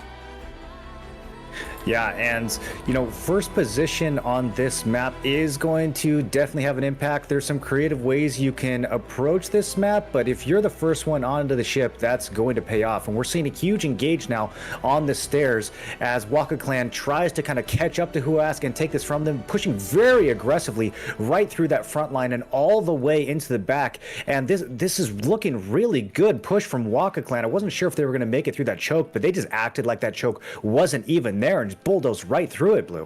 Yeah, unbelievably enough, they just assert dominance. Asserting German dominance over here as they push up and through, but Who Asked trying to hold the ground, hold their ground. Torty getting a big kill feed on the side of WakaClan right there as again those yellow health bars push up the stairs, but Who Asked reinforcing in a lot better fashion. It looks like as they're able to land directly on the ship, but they're just getting thinned out as Waka looks like they have advantage. Interestingly enough, if you have the shark morph, the shark swim morph on this map, if you get pushed into the mud down there, you actually swim faster than if you have any other morph in the game. So we'll see if anybody doesn't have the shark morph. Look how quick Inda, that's the shark morph right there, and how quickly that guy can swim around because push-offs don't matter quite as much if you do have those shark morphs available to you. But an interesting little nugget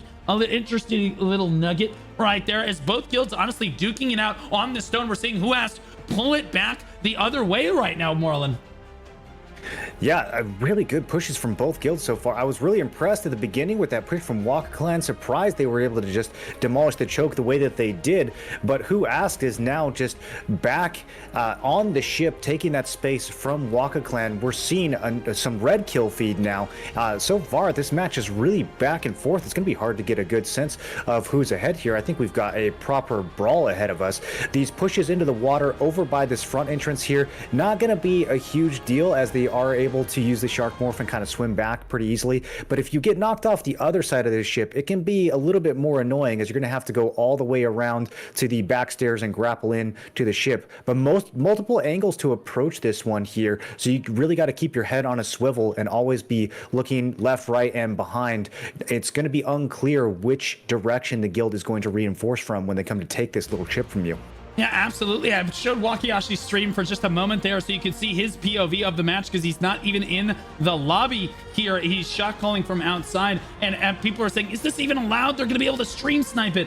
Homie, if you got any information, I didn't say anything. I just pulled it onto the screen slowly so that everybody could see exactly what was going on Wakayashi's screen there. As he's got 5-6 cameras open at the same time. The guy is shot calling 5 different cameras at once. If you got any information out of that, honestly, I think you're almost entitled to it because again, he's the one, he's streaming it there and he's 5 seconds behind there. So honestly, if you if you're trying to pull information from his stream, he's already rent-free in your head. That's always been my philosophy. Right now, 1 minute left on the clock. Let's take a look at the leaderboards on the right side here before the point actually opens up. You see WakaClan dominating here. Kaiser and Gorad coming in as the top kills on behalf of Who Asked right there. You take a look at damage dealt here. Again, it's WakaClan's Gamoose Genie, but again, Who Asked keeping up in terms of DPS dealt here on their spell blades, keeping them in this fight right now. Who Asked certainly taking a lot more punishment on their tank frontline, but here is the story of the lobby as WakaClan's healers are coming up big for them. Yeah, and Blue, I'm paying attention to the positioning of both guilds right here. One thing that I really like that WakaClan is doing is they're taking this first set of stairs, this kind of deck that goes up from the cap point. Really, really nice location, gives you a little bit of elevation to rain down on the entire stone. And it's a little bit hard to push. You either have to fly in or you have to come all the way in the back through the swamp and grapple up there. And it has mostly been WakaClan holding that. We have a few melee players from Who Asked pushing in, but they're not really able to get any presence. As long as WakaClan holds that upper deck area, it's going to be very difficult for Who Asked to maintain their presence. It's going to be free kills for any spell blades that are hanging out up there and able to rain down from that slight elevation. Yeah, absolutely. UAV coming up and around, expressing that he understands the map and how to regroup, even if you get shoved off the edge there. He's got his Shark Morph engaged as well, and this is Spear Dagger, one of the better players, it looks like, on the side of Who Asked right now, as it looks like they do, Who Asked manages or WakaClan rather manages to interact with the stone first. No real surprise there. They do barely have more people on the point, but it looks like Who Asked able to reinforce very confidently right now. You can see WakaClan. You can see if you stand on this high ground over here, there are at least 4 or 5 WakaClan on this high ground right now. Although they're doing a lot of damage, a lot of DPS there, they are not contributing to the point overall. On the other side, you see Rokeki as a healer bouncing back and forth, trying to keep Gimu Genie safe as well. One of the top DPS for Waka over here on this other side, but Waka looks like they are holding down the point right now all on their own. There are a lot of different engages that you can come from on this ship, as again, you have tanks constantly trying to pull people off the edge. I honestly wouldn't even prioritize that here, Moreland, as if you have the Shark Morph, you just swim right back up. Yeah, it really depends on what side of the ship you're on. I do think that throwing people off the backside of the ship that's a little bit longer has some value, but if you're throwing people off by this front stairs right here, it's not going to do a whole lot. So, those tanks are going to have to decide which side of the point they want to play. It's pretty open, so you can move people to that backside and throw them off without too much trouble. There's not a lot of places people can stand to really avoid that. Again, I really think the most value here is going to be that upper deck. It's still within the boundary of what counts for contribution here, and so whoever's controlling that is not only ticking the stone, but they are also maintaining that high ground advantage. And it looks like Who Asked is finally focusing on that now and has been able to completely just take that space away from WakaClan. It's all red over here now.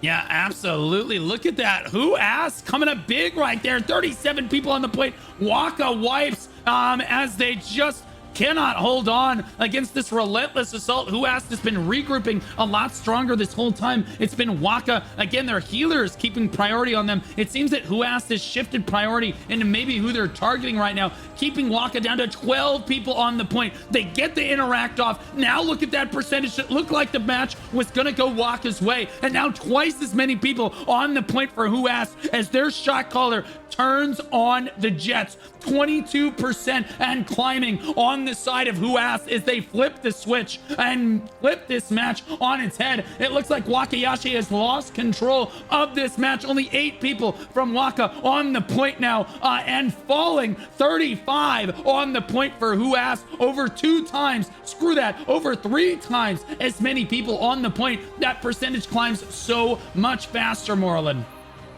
And I'm watching a lot of Waka players spawning in at Portal 3 and just getting really messed with by a Who Asked kill squad. I don't know if that's part of what's preventing them from regrouping here. It must be, because we're just not seeing those yellow players showing up. It doesn't take too long to regroup on this map. The respawn points are fairly close. They're not Chernobyl close, but they're pretty close. But Who Asked kill squads just doing a really good job of absolutely disrupting any Waka respawns from 3. A lot of players coming in from half health and just getting chewed up by this static that is out here not being responded to at all. Yeah, absolutely. Waka just not responding to that. I'm so glad you pointed that out, as that is definitely the difference right here. And I'm not sure Wakiyashi knows that that is going on, because he needs to designate a static to keep that from happening. Or maybe they need to spawn at a different spawn location, because they are certainly getting blasted off the point now. 56% and climbing for Who Asked versus Waka, who looked like they were going to come out and take it at the start. It's now down at a measly 2%, but they do manage to come back in the final moments and save their cap. Now it's Waka starting to climb one more time. It's Who Asked starting to get wiped off the point, but Neon does get a kill feed back on behalf of Who Asked right there. They're trying to battle to try to stay on top, but WakaClan dominating the northeast side of the point right now. Hyatt, Ratchet, Doc Arctic holding down that side right there as they try to keep themselves healthy, as they try to keep themselves in position. They claw themselves back into this match up at 10% before Who Asked is able to take control again, Moreland. Yeah, and again, Blue, I'm watching this kind of upper deck here that is still within the boundary, and it really feels like whoever controls that deck controls the objective here. There was a moment where WakaClan just pushed in and completely controlled that and were getting the contribution. They were winning the fight, and then Who Asked started to respond. As soon as the upper deck started to go a little bit more 50-50, the whole fight started to go a little bit more 50-50. It seems to predict kind of the outcome of the fight, and we're seeing Who Asked really do a good job of focus on that little segment and keep that area clear. And now as a result, that is cascading into the rest of the fight, and we're just seeing Who Asked win this entire engage. Yeah, holy moly, look at Who Asked surging onto the point. 33 people down, 8 on Wakiyashi. Most of his guild hung up on the stairs. They finally do manage to push through, but only 14 of them now. A measly 18 to 28 dominating players on the side of Who Asked. Waka in a lot of trouble. Starface on this high ground gets immediately locked down by Farmo Kiwi. Well, oh my goodness, and then he gets knocked. There's always a bigger fish, guys. And then he gets killed by yet another player on behalf of WakaClan. Inda on the outside of this fight doing what they can to not get focused down. Inda comes out of stealth, looks for more damage right now, constantly throwing out DPS on this Spellblade right now on behalf of WakaClan. Waka rallies onto the point with 32 people, finally saving it again with 2%. There is no way I crash right now, Moreland. I have to reload the game. I need you to take over. All right, so I've got this perspective here. Hopefully you guys can see it down in the corner, but I'm really impressed with how Waka is able to just completely ignore these entry points and push all the way straight onto the objective.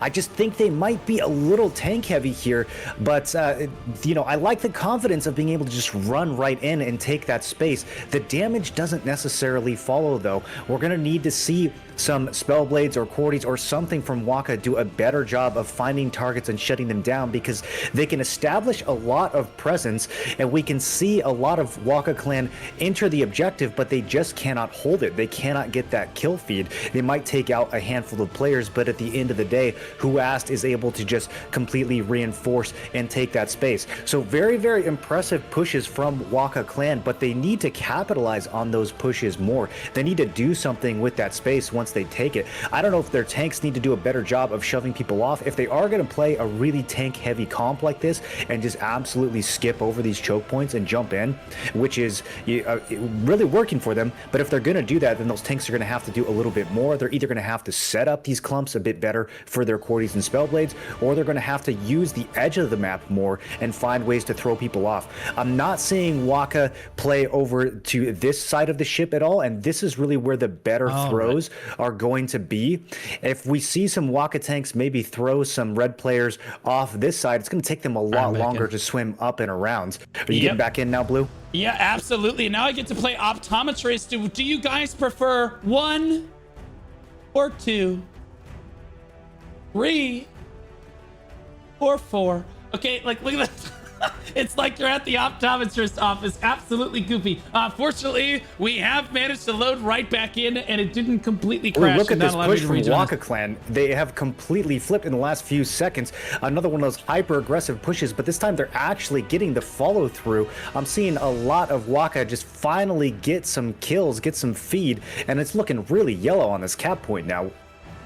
Yeah, as we see that Waka battling back the other way, and I'm going to be honest with you, well, this might be the first time of the tournament we see a reverse cap on the side of EU here, because Waka is battling back now, 20% and climbing with 27 people on the point. Waka doing what they can to show that German pride right there. And Who Asked on the other side trying to battle back and try to hold control of this one. But Waka looks like they've got the stronger group. Their statics are in position. Who Asked starting to pour onto the point now though, Moreland.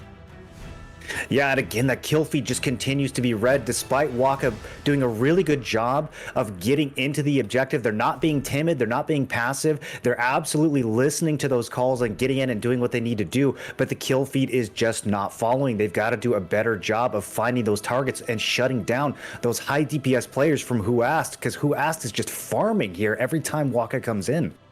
Yeah, absolutely. Waka trying to hold on right now with 22 people on the point, but Who Asked rallying with 31 on the other side as we take under 10 minutes. Waka certainly has enough time to make this happen. They just need to lock in, as the boys say, on this one. Waka at 28 over 28. It is back and forth right now. Who Asked trying to hold on to their lead in this one. They own the Riftstone. If the match were to end right now, they take victory right now, but they cannot gain percentage anymore, as WakaClan can gain percentage, but they need to slowly creep this up over time. We're seeing 1 minute pass and they've lost 3% right now. Waka, I think it's time to go ahead and pop your Guardians and try to get a big surge in percentage at this stage. Put some pressure on the side of Who Asked.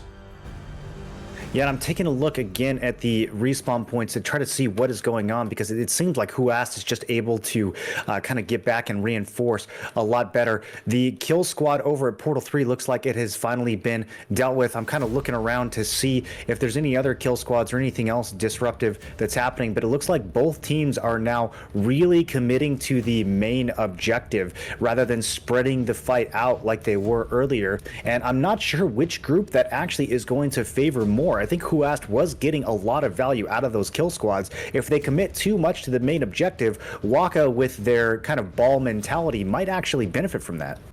Yeah, absolutely. Waka definitely playing as a cohesive unit, but Who Asked showing that they have the strategy to go toe to toe with them. Well, this is the first time Waka has fought an opponent in this tournament that is this close in this case. And Waka, 29 people on the point. They start to climb over 22% now. 33 people on the point. They've got almost 2 times as many people as their opponent now. That's going to be such a big deal if they can manage to get over that threshold, and they do. Now the percentage will start to climb a little bit faster for them as long as they can hold on and keep Who Asked from entering this point. It is so close. They're going to climb up to 30% now with almost 7.5 minutes remaining. This is a good sign of life if you are a WakaClan enjoyer over here. Who Asked really struggling to rally. They're down at 15 people, now 22 on the point. They're struggling to get back here, as I think their respawns, maybe they're being interrupted now. Either way, something has changed. Waka has flipped the switch. They're on top of this one, climbing over 34% in one single surge. Yeah, and Blue, honestly, I think that's kind of a predictable outcome here. If Who Asked is going to, like I said, if they're going to commit too much to the main objective, I actually think that works in WakaClan's favor. Who Asked was getting so much value from those kill squads, from kind of spreading the fight out. Waka really seems like a group that is at their best when they are one cohesive unit. If Who Asked can force them to spread out and fight over on these respawn points, then that's going to work in their favor. If you let Waka just completely group up and move together with those 9 different screens that their shot caller is looking at, then they're going to have the advantage. But risk continuously back and forth here as both guilds try to adjust their strategies on the fly. You love seeing players reinforce from multiple directions here. You've got the stairs, you've got people flying in, and you've got people swimming in from the back. You can't necessarily pick one of these entrances and lock them down. You always got to look look in every direction. Yeah, Gorad right now with his Cordy crossbow, the only Cordy. Again, both teams only have one Cordy. There we go. There's the spin going off. He gets 2 kills right there. Very impactful spin to make something happen there, but constantly trying to keep his back to a wall right there as his healer is right next to him, trying to keep him healthy so that he can keep spinning off cooldown as Who Asked starts to take back over the point. Waka got over 40% there and is still battling their way forward with only 6 minutes left on the clock. We are starting to sweat a little bit. Both guilds are starting to sweat. Neither guild feels comfortable in this position. Waka again flirting with the 40% marker and certainly have plenty of time. We see another surge. We're seeing them get 30% on one surge. So like, again, we're going to see them cap over 70% if they get one more big push onto this point right here. We'll see if they can make it happen. I did not see Guardians get popped on the last push quite yet, but Waka looks like, honestly, if I had to call it right now, I'd say Who Asked is going to be able to hold on to this one unless Waka comes up with a big play right now. You can see a lot of Waka on this high ground off to the left side of your screen here, trying to stay up there, but keep getting pulled relentlessly to the low ground where those Cordy spinners, where those spears are waiting for them in earnest, Morlin. Yeah, Blue, this is so back and forth. Every time it looks like one team is about to dominate, the other team just rallies and shows up. It's so back and forth. I think you're right. Who Asked has had the upper hand for most of this fight, but they're riding a pretty thin line here. They cannot afford to get lazy at all. WakaClan doing a good job of respawning and regrouping. And if they can catch Who Asked slipping even just a little bit here, this match is definitely still up for grabs. That's a big kill feed on the side of Who Asked, but somehow Waka gets up to 33 people on the point despite the kill feed. And then we see his kill feed on the side of WakaClan right there as they're at 30 people over 20 on the point contributing. Right now they're climbing 45%, but again, time is starting to run out. At this pace, they will not make it in time. They have got to surge faster than this. 46% now, and it's again constantly being stalled. Who Asked knows all they need to do is keep this close and they will have this in the bag, but Waka knows they need to go right now. The trigger needs to be pulled. As long as they can keep Waka from keeping 2 times as many people on the point, as long as they can keep interrupting Waka like this, they should be able to hold on to this one. Under 4 minutes on the clock right now as Waka is gonna hit 50% and climbing. We have a match on our hands. Moreland, 33 people on the point to 19. Can they get 2 times as many people on the point? Who Asked choking right now? I'm not sure they're going to be able to hold on as they get 30 over 18. Can they get 2 times as many people on the point? Waka already climbing to 55%. They might just have enough time, Moreland. Yeah, Blue, I was watching the Who Asked kill squad rotate from Portal 3 to Portal 1, and they couldn't find anybody for a second because all of WakaClan was on the objective. There were no respawns to hunt. It's a little bit more of a brawl now. They are finally back to getting some kills and disrupting Waka's respawn, but an amazing push from Waka there. If they can pick the right portal and get back into this fight, they can definitely still flip it. That Who Asked kill squad is just getting so much value out here, though. Every time they do get a decent wipe on the boat, that kill squad is just making it so much more difficult for WakaClan to be regrouping. I'm seeing a lot of players just get picked off one at a time as they try to reinforce and take that space back. Yeah, 2.5 minutes left on the clock. Waka and Who Asked with over 30 people on the point apiece. There's a big kill feed on the side of Waka right there. We'll see if they can translate it. They do manage to get back on top, but only for a moment. Who Asked is just pouring onto the point. They're like, okay, just hold on for dear life. All we have to do is keep these Germans at bay. But oh my God, Waka pouring onto the point. 30 people on the point over 16. Do they have enough time though? 2 minutes on the clock. They've got 2 times as many people on the point, if not just for a moment. Big kill feed on the side of Who Asked right there as Waka continues to climb. Under 2 minutes on the timer now as they're going to get up to 60%. Now, are they going to have enough time though? I think that it's been too long. Oh my gosh, so many WakaClan members on the left side of your screen. Go solo. The healers are keeping them alive though. 38 Waka rally strong onto this point. 61%. A minute and a half left on the clock. No way they pull this back, Moreland. I'm seeing such a kill feed come from Waka now. It's so you're seeing like just triple, quadruple kills from both teams. It's so hard to tell who's going to take this, but Waka really starting to rally. Even the kill squad from Who Asked is probably coming over to the boat right now to react to this because they just do not have time to let Waka hold this. They're 70% in climbing. They've got it. They just need 21 more percent. 2 times as many people on the point. Waka doing what they can. Wakayashi screaming in Discord right now. 73%, under a minute to go. Can they hold on? Who Asked knows. As long as they can keep just a few people on the point, they can hold on to this one. 50 seconds left on the clock. Waka's still pushing hard right now. 42 to 25, 47. Oh my goodness, Waka, I'm not sure they have enough time left on the clock as they're gonna get up over 80%, but I don't think they're gonna make it to the finish line here. 80% now. It's gonna come down to the final seconds, but I do think, no way. Right now they have almost 2 times as many people. Again, Who Asked, just diving onto the point, not even trying to get kills at this point. 2 times for Waka, only 15 seconds left on the clock. They still technically have enough time. 84% and climbing. Right now, I don't think that they have it. As Who Asked finally rallies in the final moments, only 85%. They just aren't able to come up with it. What a close match. Who Asked with a well-deserved victory right there. Oh my goodness. Guys, what a match right there that we just got to witness.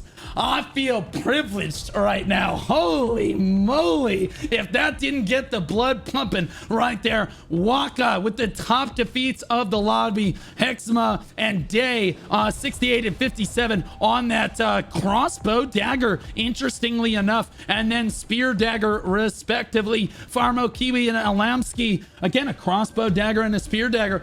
Coming up as the top kills of the lobby for both teams, interestingly enough here. The top healer assists of the lobby are Opa Dopa. Right there, damage dealt 5.7 million by Gimo's Genie. That is a spell blade, a staff dagger.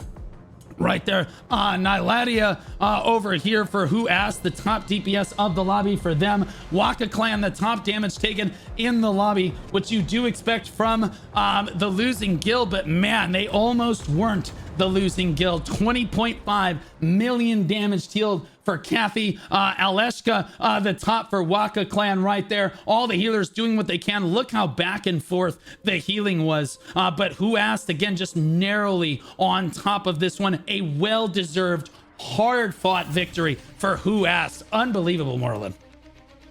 Yeah, wow, that was such a crazy push at the end. And honestly, Waka had so many crazy pushes in that fight where they were just moving completely as a guild. You can tell that they respect their shot caller and they can appreciate what he's trying to do. They see the vision and they react to it so well. They had so many impressive pushes, getting right through those choke points, getting right onto the boat, being exactly where they need to be. I didn't see any hesitation. I didn't see any timidity. But Who Asked just has so much more potential to secure those kills at the end of the day. Even though Waka would be in position, they'd be doing what they needed to do. A little bit of a composition difference here because Who Asked eventually would just kill them off of the point and kind of stuff those pushes. So really back and forth, it kept looking every time like Waka was going to take it, and then Who Asked would just flip the kill feed and make that happen. I really think the kill squad players here are deserve a lot of praise on both sides. We saw the Who Asked kill squad getting a lot of value, preventing Waka from regrouping properly. And we see that crossbow dagger with 68 kills, far ahead of even the second place. And you don't always see that. We're seeing a lot of Cordy top fraggers, we're seeing a lot of spear dagger and staff dagger top fraggers, but every once in a while you have that dagger crossbow player who just absolutely knows how to make a difference. It's not a class that's going to be really playing in the clump, but if you play out in the field and you know how to get those kills, you know how to find those respawns, In this case, it looked like Hogsma was doing a pretty good job of just reacting to the Who Asked kill squad, and he might have actually been the reason why that they stopped getting some value towards later in the match, being able to shut down that Who Asked kill squad. But at the end of the day, it just wasn't quite enough.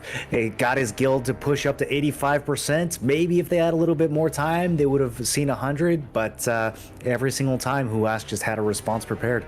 Yeah, both teams had such a great match, and I felt so privileged being able to watch that. It was so close, and we're just going to see the matches continue to get closer as the tournament rages on, and we see each round of the tournament gets more and more competitive.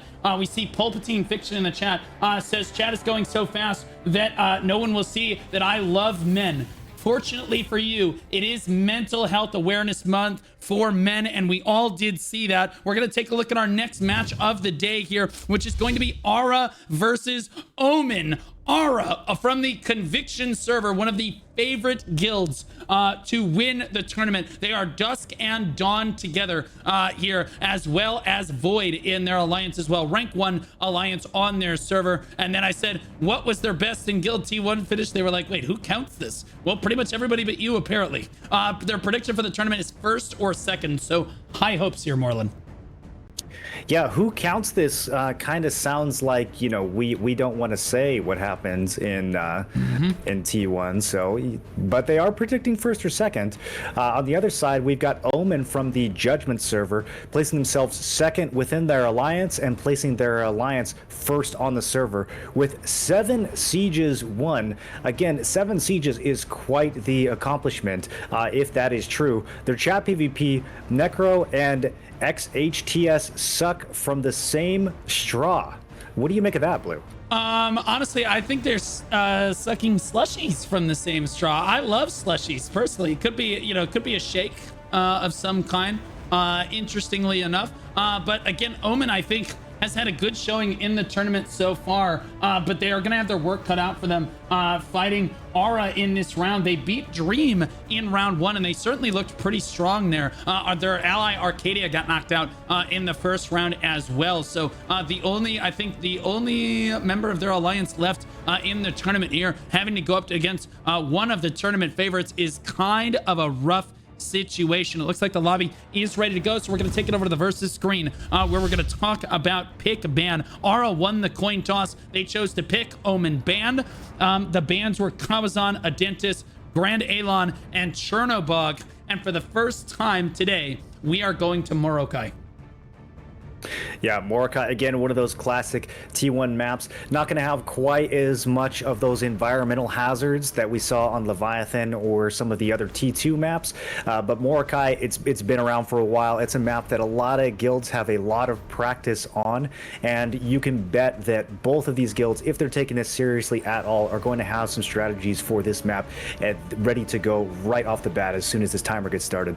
Yeah, interestingly enough, we do not see Morokai played in NA West. Typically, we've only seen it once. It is a favorite of EU, and NA East really likes this map as well, but NA West just refuses to play on this map. I don't think that they think it's very good, or maybe they think it's kind of buggy. Who knows? Either way, the other regions seem not to agree with them here as we are in the match. Sadly, the spectators spawn in Narnia, so we are making our way across as we get to see the beautiful woods. Over here, Aura in the yellow, first ones to the point here. Their opponents spawning in the red. Interesting, bold strategy. Omen all spawning in when they knew Aura was right there, and they're actually going to back up. Good shot calling right there to back up. You need to get back in and ready set in this choke, but Aura is just going to collapse down. You should not have spawned here. This was a massive mistake. They should have spawned in. Omen needs to lock in. They're going to get hard wiped on this one. Again, you cannot do this against a guild that is this strong. You have got to scout and make sure that you're not going to spawn in to a bad situation. Instead, they tried to back up. They tried to get out and around it, but it was just too late. Aura had already collapsed down. The damage was done. So they need to pick a better spawn location, and they do. Immediately spawn over at spawn location 2 now as they're fighting in the woods, but they don't have chance to get ready set. Aura was already in rotation, Moral, and look at this as a slaughter. Yeah, that Omen respawn a little sloppy, Blue. I see a lot of Omen players popping in from Portal 2 and then just running in with half health. I understand that you want to get back and support your team, but you can't be just diving into a ball of Aura players with 50% of your HP. That's just not going to be the reaction here. They need to do a proper regroup, get those health bars filled up, get those buffs running, and do a proper push. Yeah, absolutely. Mujahid back here, the lone healer left alive. And oh my gosh, gets locked down immediately by Class. That crossbow dagger damage is crazy on this one, as he's got Tevet. He's got double, it looks like double arc boss weapons. This guy is going absolutely, oh, I'm sorry, he's got Achman's bloodletting crossbows right there, but holy moly, the damage coming out of this guy. Clones as well, getting a big kill feed for Aura, but just bouncing around like a kangaroo, going ballistic right now. Yeah, I'm seeing the split respawn from Omen on both Portal 1 and 2, and I don't know. Again, I don't know if that's really going to do anything for them here. You want a chance to do a proper regroup, and that's not going to happen when the enemy team is literally on top of you. No matter how much you span those respawns, you are coming in without your buffs, you are coming in with half health, and you're not going to gain tempo that way. So we need to see something change from Omen here pretty quick. Yeah, Platty on the backside of this fight. Greatsword Dagger looking for isolated targets. Can he find one? Fortunately, everyone's dying so quickly. It's pretty easy to find an isolated target because everybody else just dies around them. No problem. Doesn't even have time to lock somebody down, honestly. But normally you see Greatsword Daggers in compositions, guys. Look at him going into stealth. He's looking for, he's looking for it. He's looking after Matrix, dashes in, gets the lockdown. Oh my goodness, the guillotine closes on him, and that's how fast you can die to a Greatsword Dagger right there. Beautiful target acquisition, excellent usage of that stealth, but now he's locked down, and that's the trouble. The hunter has become the hunted. Can his healer keep him alive right now? Yes, barely catches a Nature's Blessing right there, creeping his health back up as the rest of his guild comes to reinforce. And Aura just playing so aggressively here. Even as Omen starts to spawn over at Portal 3, I saw a few Aura players stretched out from the team, just running in one or two at a time, diving straight into those Omen respawns. No fear and no hesitation. They are just utterly confident in every direction here on all three portals, causing some disruptions. Yeah, I believe that this is Sin Nova. Chat can correct me if I'm wrong on this one, but I believe this is the Sin Alliance from the T1 tournament. It is. Okay, yes. They got rank 2 in the tournament last time, or rank 1. Wait, what? Am I remembering it?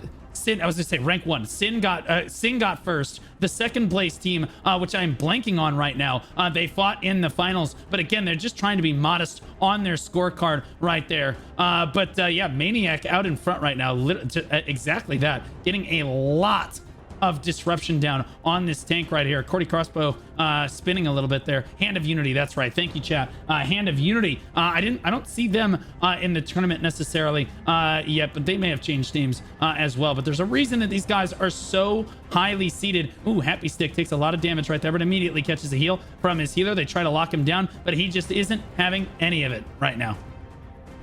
So the guild that said who remembers T1 was actually the T1 champion. Is that how this is going? Yeah, that's pretty much it. Oh yeah, Hand of Unity did play already. Oh my god, guys, you have to apologize. I have 6,000 people to manage. It's very difficult. Okay, sometimes I forget things. It is what it is. At the end of the day, Hand of Unity did play Ethereal and knocked them out of the tournament yesterday, or went Tuesday. So the days are getting blurry. I'm gonna be honest, Moreland. Yeah, it was definitely a day that ended in Y. So you know, come on, guys, give Blue a break here. He's managing, what was it, 6,000 people? That's a handful. It's a little much. It's a little much. I'm trying, bro. I'm trying to keep it all straight. Matrix here doing what he can. I'll be honest with you, Omen in a lot of trouble in this match. I think they knew it coming into it, and they are doing what they can. They're at least spawning at different locations. You can see Aura here keeping just a few people, just one more person on the point than their opponent. No need to overstress it or overcommit people to the point. Ooh, Omen being as annoying as possible as I'm dude over here, keeping them from getting there's 3 people on the point against 2, forcing Steven to come back to the point to help Aura continue to take this 45% and climbing right now. Again, this is just to be a pest right now, dude. is going to get knocked off though, as they turn, the rest of Aura turns around and says, okay, enough is enough. Eugenia doing what they can as well. These healers on behalf of Omen just trying to be as tanky as they can. Dutch runs in as this gladiator here. He's got 3 healers around him yet. Is barely, okay, there we go. Catches a heal finally there at the end. And honestly, these guys are fighting valiantly to try to contest this point. It's 5 versus 5 on the point right now, but Aura just committing one more person where necessary. 65% and climbing. Fully expect them to take this. Yeah, I mean, one of the most spread out fights that I've ever seen. There's people at every single respawn portal as well as the main objective, and in every one of those instances, Aura is just dominating. Usually when you have these cohesive competitive guilds, if you can spread them thin across a map like this, then your assassins can do some work and catch people off guard. But even just stretched across the entire map, every single one of these micro engages, portal 1, 2, 3, and the objective, we see Aura, whether they have more or less people at those locations, still able to just lock it all down. Yeah, Maglu on the Cordy crossbow here on the side of Aura with just nothing to do right now as he walks around because his guild in these spears keep locking down the entirety here as the main engagement in the woods right now. As I take my focus off of the point objective, not much happening over there anyway right now. Moglu gonna join the fight right now. Is he gonna spin? There's the spin coming down right there, picking up 4 or 5 kills right there. That is how a Cordy spin is done. Good play right there. And again, just bide your time. Wait for that Cordy spin. It's once every 20 to 30 seconds or so that you're able to get that off if you're doing everything off cooldown right here. Omen consistently, you got to give Omen credit. They're consistently changing the spawn, forcing, I keep wanting to call them Sin, forcing Aura to rotate across the map. Goblin King clearly didn't get the memo. Your guild played earlier today and they needed you, King. They needed you, King. You needed to slay. You were not there for them over there, but apparently he just decided, I'm going to go play an Aura. That's just how it's going to be. Omen getting wiped off of point 3 right now. Yeah, it looked like they were finally establishing some presence over on 3. I was seeing some red kill feed, and then that Aura rotation just came through and absolutely smashed it. I mean, the hooks into the AoEs that I'm seeing here from Aura are just so clean, disintegrating clumps of 5-6 Omen players at a time. Very good job of playing with their group. You can tell their shot caller is calling those pulls, calling those clumps, getting the tanks to work together and just follow through with those AoEs, cleaning it all up, and then rotating instantly. I mean, it's hard to even follow these guys. They're moving so fast between each portal. Omen trying to break their ankles a little bit by jumping from 3 all the way over to 1, but it does not take Aura long to just respawn, and just shut those respawns down. Yeah, absolutely. I'm curious now that you've seen the strength of Aura as the potentially rank 1 guild in EU, and I want to call it season one of the top guilds in EU. In your professional opinion, Morlin, do you think that close. It is an NA versus EU? Who wins this? Look, I mean, just because they can, win a Mordecai war game, I mean, it doesn't mean that they can take on NA East. Come on, what are we talking about here? I think you're counting out NA West here, the best of the best that we have to offer right now. I have they have enough tornadoes to keep you in the air for at least 3 minutes, Morlin. I am indeed counting out NA West. That was an intentional choice there with my wording. So yeah, you did pick up on that correctly. Yeah. I personally think that it would be really close between the top end EU guilds and the top end NA guilds. I actually think that EU might have a little bit of a stronger grasp on the metagame overall, but NA typically has more money to spend because, well, quite frankly, we don't actually have more money, but we're much better at going into credit card debt and pretending that we have more money. And so you see the NA players typically having a fair amount of gear, and the swaps available to them, I think, would make the difference in that matchup right there. It looks like they're trying. They do have, Omen did manage to cap the point. They're at 35. They got up to 35% before Aura did come back to try to snuff this out. But a good attempt on Omen's part. Again, they're trying to break the ankles of Aura, keeping them on their toes, constantly spawning at a different spawn location, keeping Aura rotating around the map, keeping them honest, not going to just trickle in and get farmed the whole time. They're just constantly trying something different every time, and it nets them almost 30% on a new cap.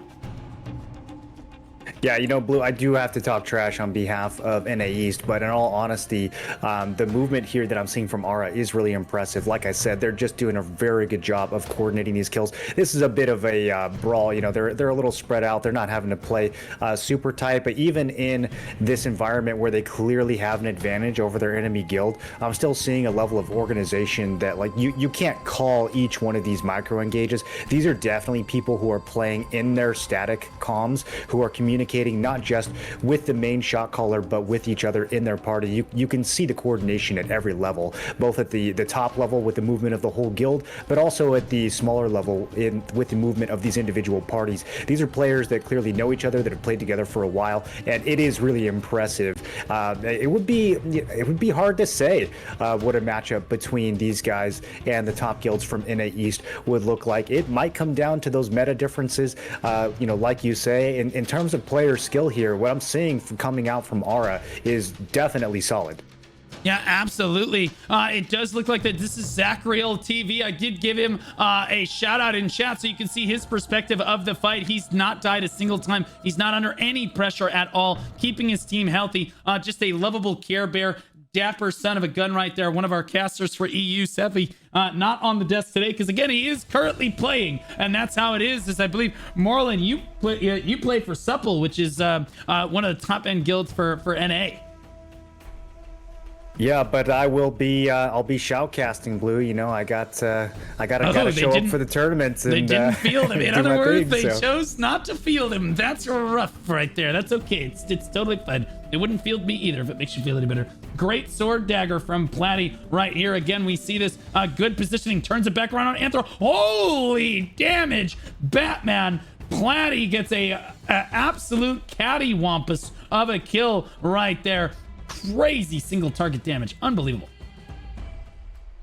Yeah, I'm trying to look for. There's got to be some Omen players that you know, are able to be getting some kills and making some plays here. So I'm looking around for some Omen heroes. But man, Aura is just doing a good job at every single one of these locations.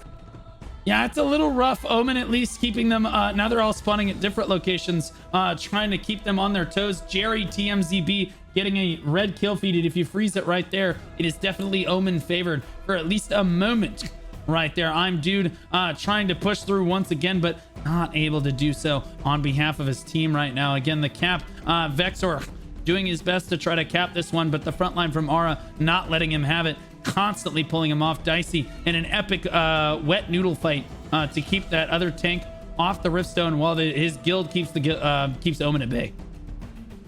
Yeah, we might be seeing a little bit of a build difference or a guild or a gear difference here, because as Vex is trying to cap this point, the tanks from Aura are having no trouble pulling or shoving him off every single time. I did not see him resist a single collision there, so maybe not enough resistance on his part, or maybe just way too much collision chance on Aura's part, but just absolutely no struggle pulling those Omen players off the stone and keeping it clear. Yeah, absolutely. At the end of the day, it is an RNG diff sometimes. Dragoni doing his best on this healer to try to rotate around, and honestly, he's just playing all on his own. He's looking for people to heal, but he just threw a flash wave from max range right there and said, there you guys go. I'll stay over here where it's safe. On behalf of Omen, yeah, he approaches and immediately gets killed on this one. Tragic to see that. Vexor standing right next to him, doing what he can right there. But there's Dicey sitting. Look at that. He's climbing the. Oh my god. Oh my. Oh, nope. Gets pulled. Oh my goodness. Look at him pulling him down here. Just Nerf says, get out of your chair, you lazy son of a gun right there. Just Nerf doing what he can to try to make it look as close as possible. You don't get to BMS like that. Wow, so I'm watching these Spear players just absolutely eat Blue. What do you think? I mean, Spear's strong in every region right now, but why do you think it's particularly favored in EU? Do they just not have anyone building evasion over there? Is it just the high crit countering like a pure endurance setup? What is it about EU that's giving so much extra value to this weapon right now? I think it's the Vanguard set. I think that pretty much everybody's trying to run Vanguards instead of the Spear. It just adds more damage to the Spear. And then with the current patch, I think that the biggest difference that we're seeing on the Spears is honestly the healing debuff that we're seeing all of the spear users run here, as we also see a lot of crossbow daggers now on EU. And I didn't see that at the start, but look at him. Look at Sniff is cleaning people up over here with this crossbow. And look how quickly he can lock down and kill targets. Look how mobile this class actually is right here. But again, you are float like a butterfly, sting like a bee kind of deals here. And you have about as much HP as a bee might too. So you got to be kind of careful. Yeah, those crossbow players, though, even if they're squishy, they can be, you got to catch them first. And some of these triple evasion crossbow players, especially with a decent healer or tank in their group, are just impossible to catch and lock down sometimes. So you can get baited into going after them and think, oh, it's just a squishy crossbow. Let me just go and blow him up real quick. And then before you know it, he's dashing all over the place, dodging your attacks, and there goes your health. Yeah, absolutely. Sniff is on the back line, just creating absolute chaos right now for the back line of Omen, and Omen just getting run through. Alti gets a big kill feed right there, and we didn't talk about we did not talk about the Cordies here, but that is one of the Cordies on the side of Aura. It's Alti and Emoglu over there, and on Omen's side it's Uncod and Yako the Kid trying to do what they can on the Cordies for the losing guild here. 7.5 minutes left on the clock as Omen faces a massive uphill battle in round 2. Honestly, PMA, they did beat Arcadia in round 1. Yeah, I mean, look, going against what's potentially the top guild in the tournament is going to be a struggle. So, you know, that's just how it is. But like you said, they were able to get past the first round, right? So at least they showed up, and you have that. And then they didn't chicken out. They didn't cower away from the fight here with Aura. Aura coming out though and showing why they are so highly seeded in this tournament. Terzi comes down with his static to try to flank here, but gets pushed immediately back. And then it's never mind, you can come back in here, and all of them get wiped just about instantly right there. The coordination on this Aura squad is not to be understated as they rotate across the map. It looks like they're looking for a spawn, though they may have been juked. It looks like Omen is piling up on the respawn. I've got Uncod's perspective here, and he's just waiting with his teammates to choose a portal. So this is honestly something I wish that I would have seen Omen do a little bit sooner, is actually just hold their respawn and wait up before trickling back in, because the trickle strategy has just not worked even for a single moment this entire fight. So we're seeing Omen now maybe holding their respawns and coming in as a coordinated group with their actual health bars full and their buffs up. Maybe this will make the difference. Definitely something we should have seen 10 minutes ago.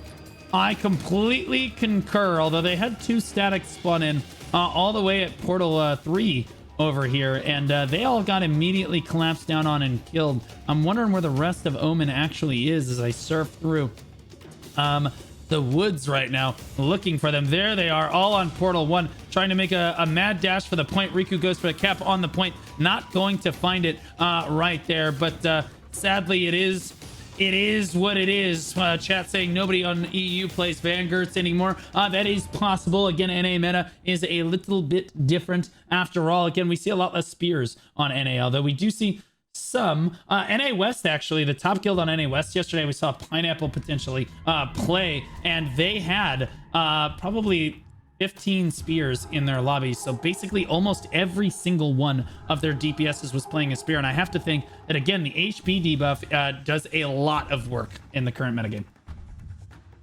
Yeah, I think people are starting to just kind of wise up to the role of glass cannons in general. There was so much defensive play in tier 2, and you know, for a while it was working, just building a ton of endurance or a ton of evasion and then kind of a mediocre amount of damage. Those were the guilds that were winning.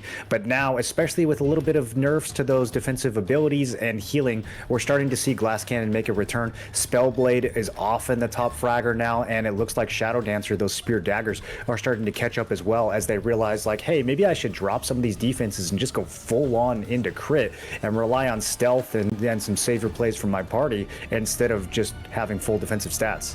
Yeah, absolutely. I'm not sure. Again, we've seen NA East play at least once here. I did not see very many more crossbow daggers. So EU, again, I think that they might have a slightly firmer grasp on the metagame overall as they adapt much more quickly to what is going on patch to patch, basically. And we did have, again, a big balance patch in the middle of the tournament here. Zachariel, again, playing it super safe, making sure all of his team members are as safe as possible. Omen dives onto the point, but sadly, dive is a good word because they are all getting absolutely terminated on the point right now with under 4 minutes left to go. We take a look at the leaderboards here. As you might expect, it is very dominated, and you can see the spears again dominating in EU. The top 4 players are almost all spears with 1 spell blade with a staff in there, and then a crossbow dagger, like I said, showing up in there at number 5 as well. We scroll down a little bit. Our first Omen member coming in at Jerry 101 for Omen with that spear dagger. Once again, the spear meta in EU is very strong. Damage dealt 7.5 million almost for Kimseer right there. Damage taken very heavily Omen favored. Almost 30 million damage healed for Willoway and Techies right there. I'm Steven, also doing a great job. Zachariel down here. It looks like number 8 for Aura. We've got some Omen players, made a bit of a push there, trying to get that channel off on the stone, but they can't even get that cap halfway fold. Our players are just immediately pulling them and shoving them off. So even with, you know, some boots on the ground here and some players taking up that space, they can't even really begin to get the cap there. Just that collision coming out from Aura tanks is immediate and decisive. Yeah, absolutely. As we see again, Raikou on the left side of your screen going for a cap there. His guild getting wiped on the right side of your screen as well, with some trickle spawns coming through. With 2.5 minutes left on the clock, Omen has run out of time, I believe, in this one. And so now we're just going to look for as many kills as we possibly can get as we close this one out. I'm sure that Aura looking to try to pad whatever stats they can at the end of this one. But again, as far as stat padding goes, NA West, man, W stat padders. Yeah, definitely at this point, stat padding is going to be the priority. There's lots of people watching. You want your name to appear at the top of the board. It doesn't matter what you have to do to get that. If you've got to just spam heals off cooldown on someone who's already full health, that's fine. Nobody will know that you are not actually adding any value. They will only see the number at the end, and everyone will think you are so skilled at the game. You're a god. 120 billion healing, okay? Look, I've never seen anything even like a third of that. Hi, bro. Like, literally crazy. Either way, it is what it is. Clearly, I think that NA West, if we've seen anything, just has the best players in the world. You know, it is what it is. What are you gonna do? Objectively, 120 million is higher than 30 million. So, of course, I mean, yeah, it is what it is. Yeah. Yep, scoreboard losers. That's how it is.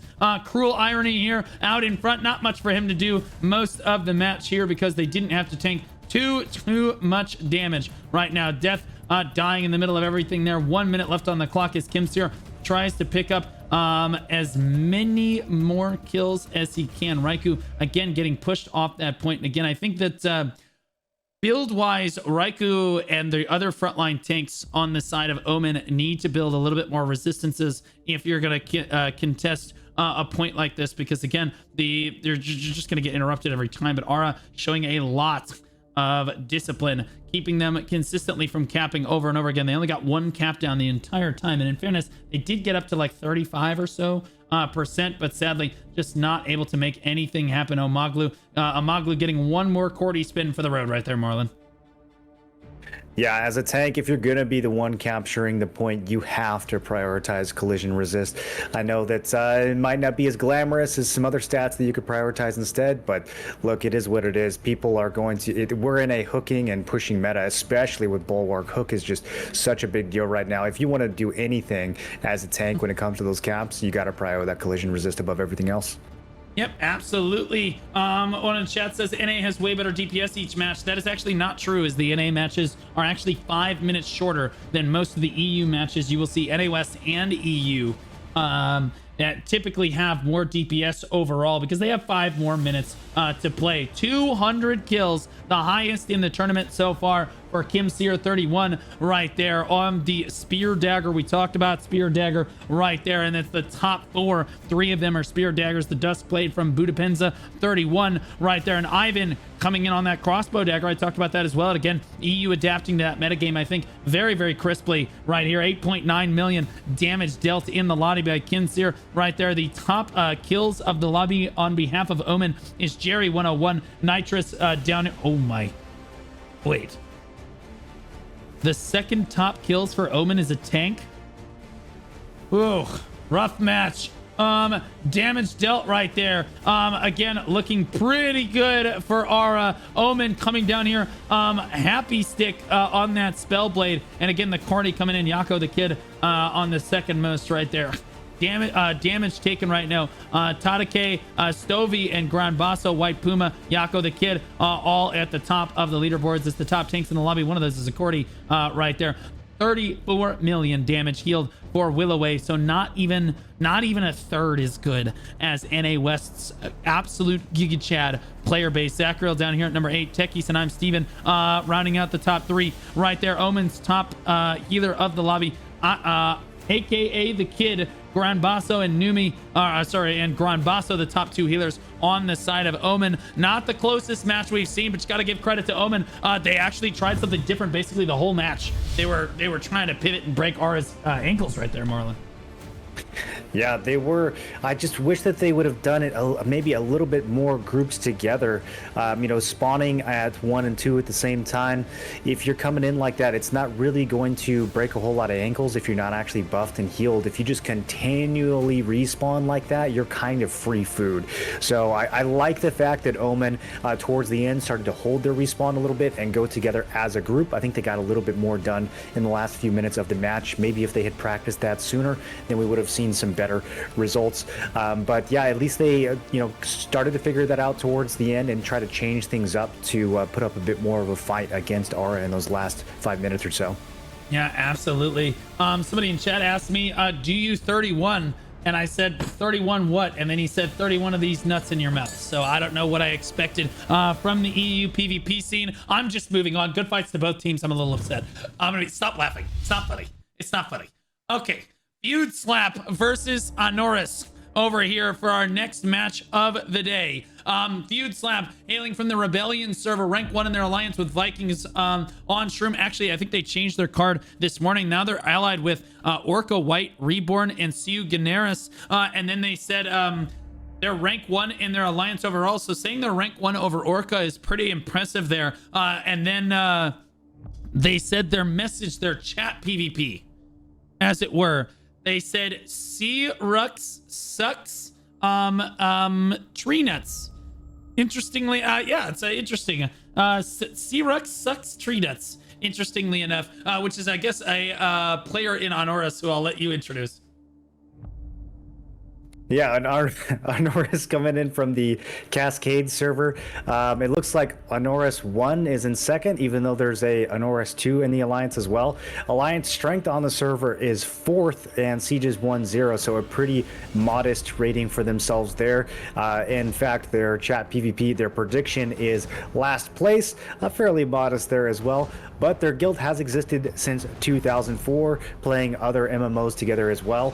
So, hey, I mean, you got a guild that's been around for 20 years, predicting that they're going to be in last place. At the very least, yeah, I hope they have some fun doing it.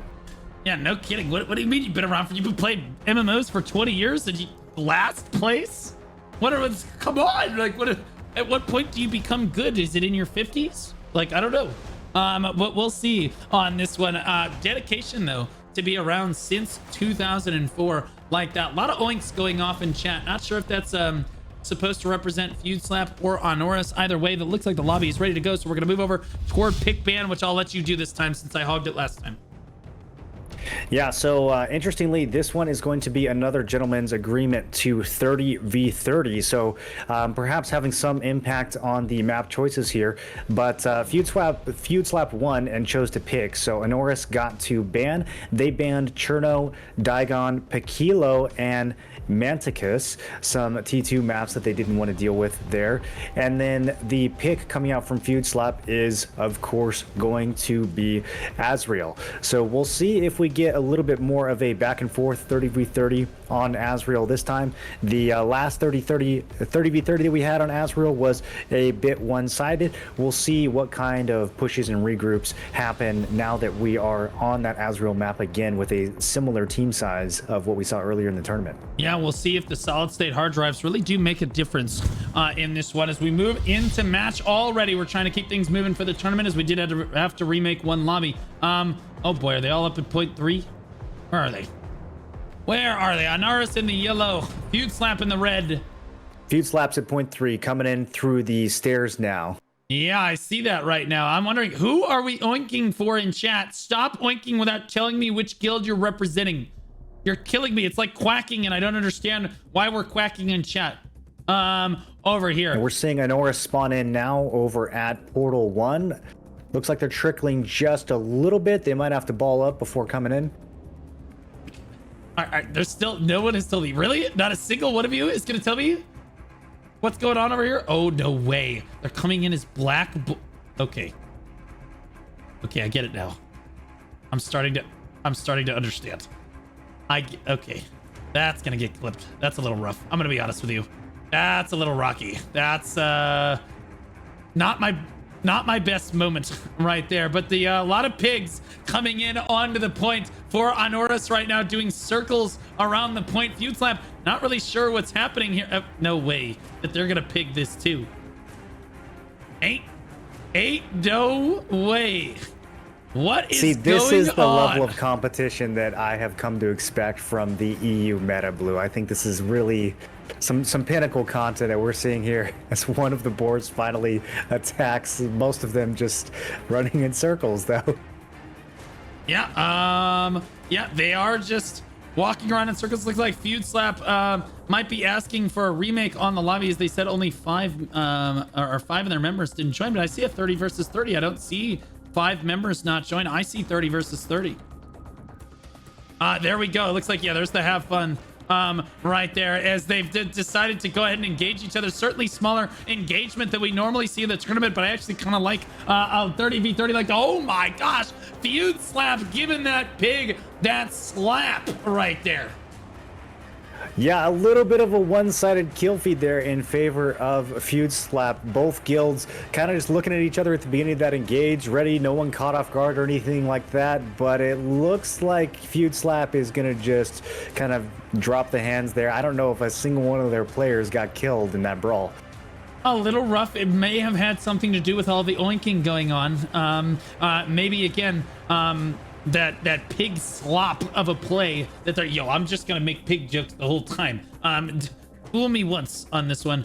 We miss our Cordy. What do you mean we miss our Cordy? Let's take a look at the Cordys for a second. Cordys, Skadasian and Daddy on Honoris, and New and KS3LUS on their side. On the other side again, Honoris, Daddy, and Skadasian over here are going to try to make something happen, because that first engagement did not go very well on behalf of Honoris.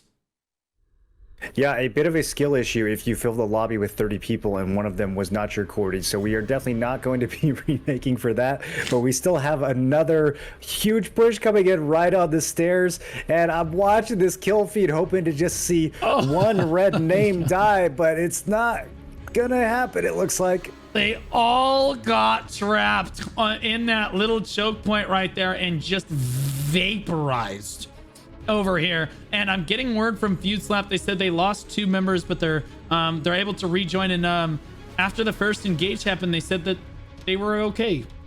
They were okay with it. And honestly, I'm starting to understand why over here, as Honoris really struggling to even get in on this one. I'm not sure how much you can split the fight up in smaller engagement like this. In small scale PvP, it's much more difficult, or smaller scale PvP, it's much more difficult to lock down chokes like this, especially since you can approach from 3 different angles. You can send statics all over the map to try to do something here. I'd love to see Honoris try something like that to at least try to pick up 1 kill on this next push here, but I don't see any of them spawn at any other spawn location right now. They're just kind of talking to each other outside the point, wondering which morph they're gonna try to fool me with this time.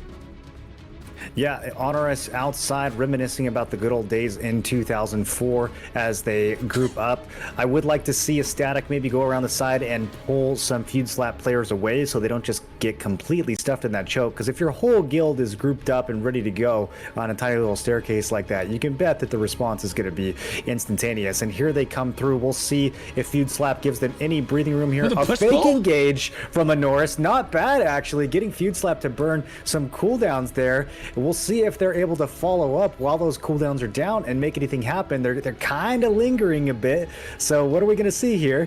And push pull actually gaming right there from Honoris, that veteran strategy right there. And now they're going to push in with all of those cooldowns down. And look how great that kill feed looks for Honoris. If you're blind, have your monitor off, or are potentially colorblind, Honoris is winning this push. Cutie Andy picking up a kill, baby, right there. Good push pull to get an infinitely better push right there than their previous ones.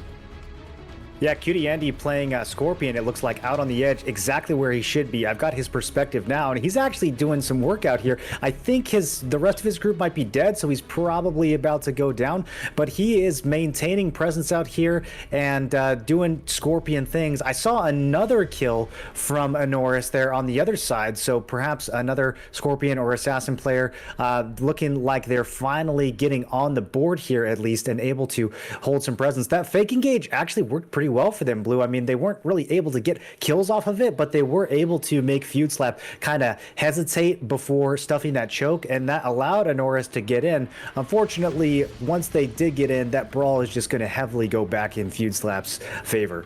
Yeah, I saw Gan get another kill right there, and then there's Cutie Andy. It's they're all in the same static. It's the flankers. Ooh, they got mopped up this time, so a little bit rough for them. The rest of Honoris doing what they can at the front of the engage right here. Kimiko getting pulled in right here. One of my favorite characters in Deadpool.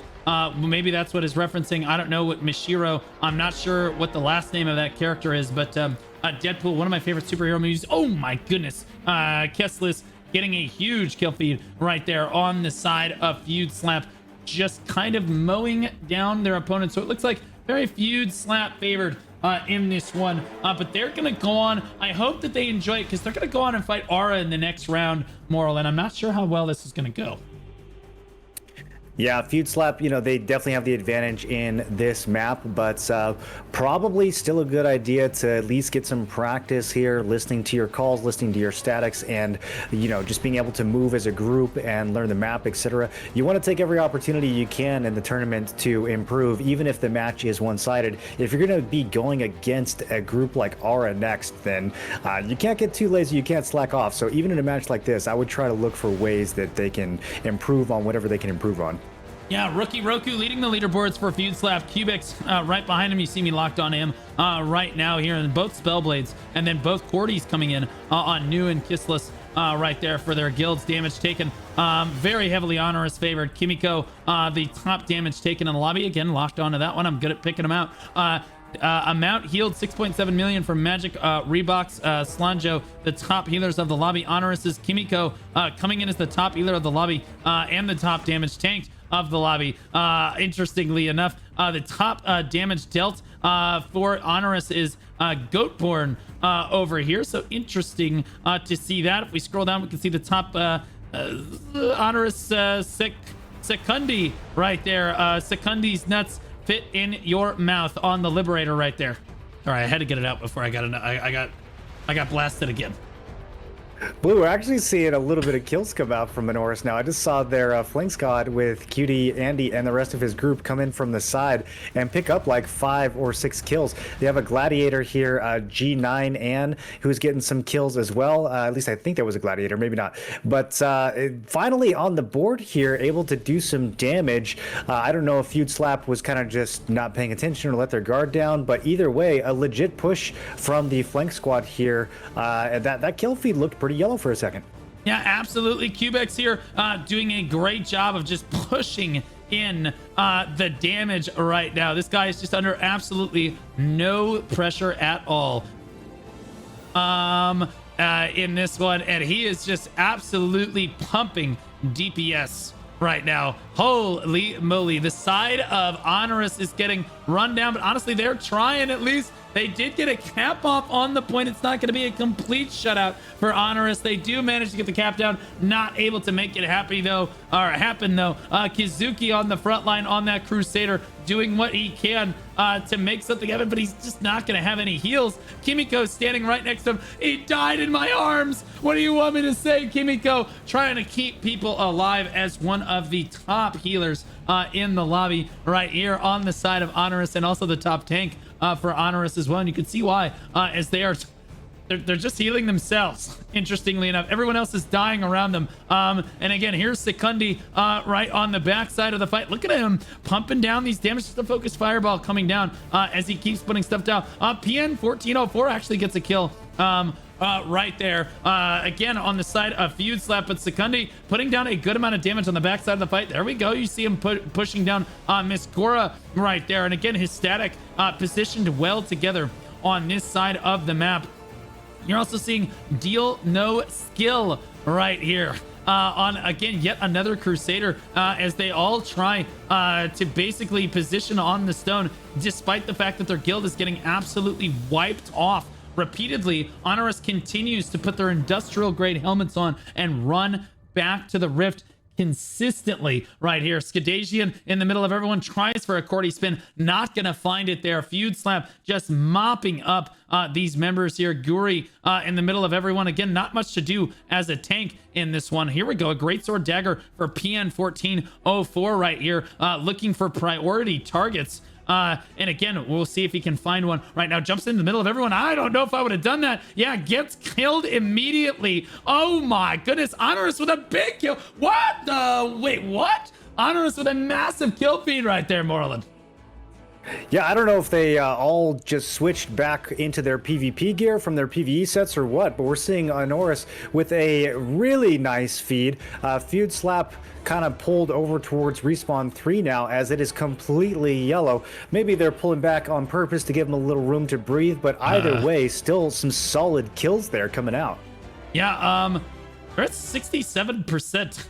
There's room to breathe, and then there's throwing.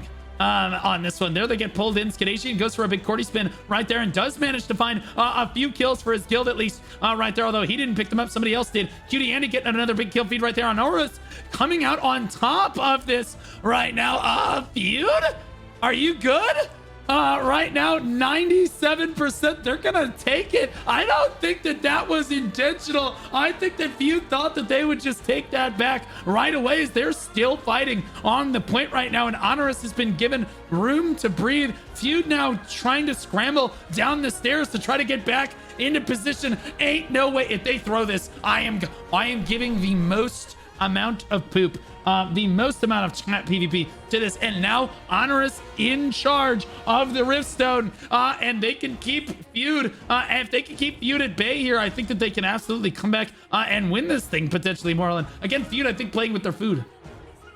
Yeah, definitely playing with their food a little bit, but you would expect Feud to come down from the stairs and kind of just, you know, mop Honoris up and take the stone back. That is not what happened. Honoris was definitely holding their ground there.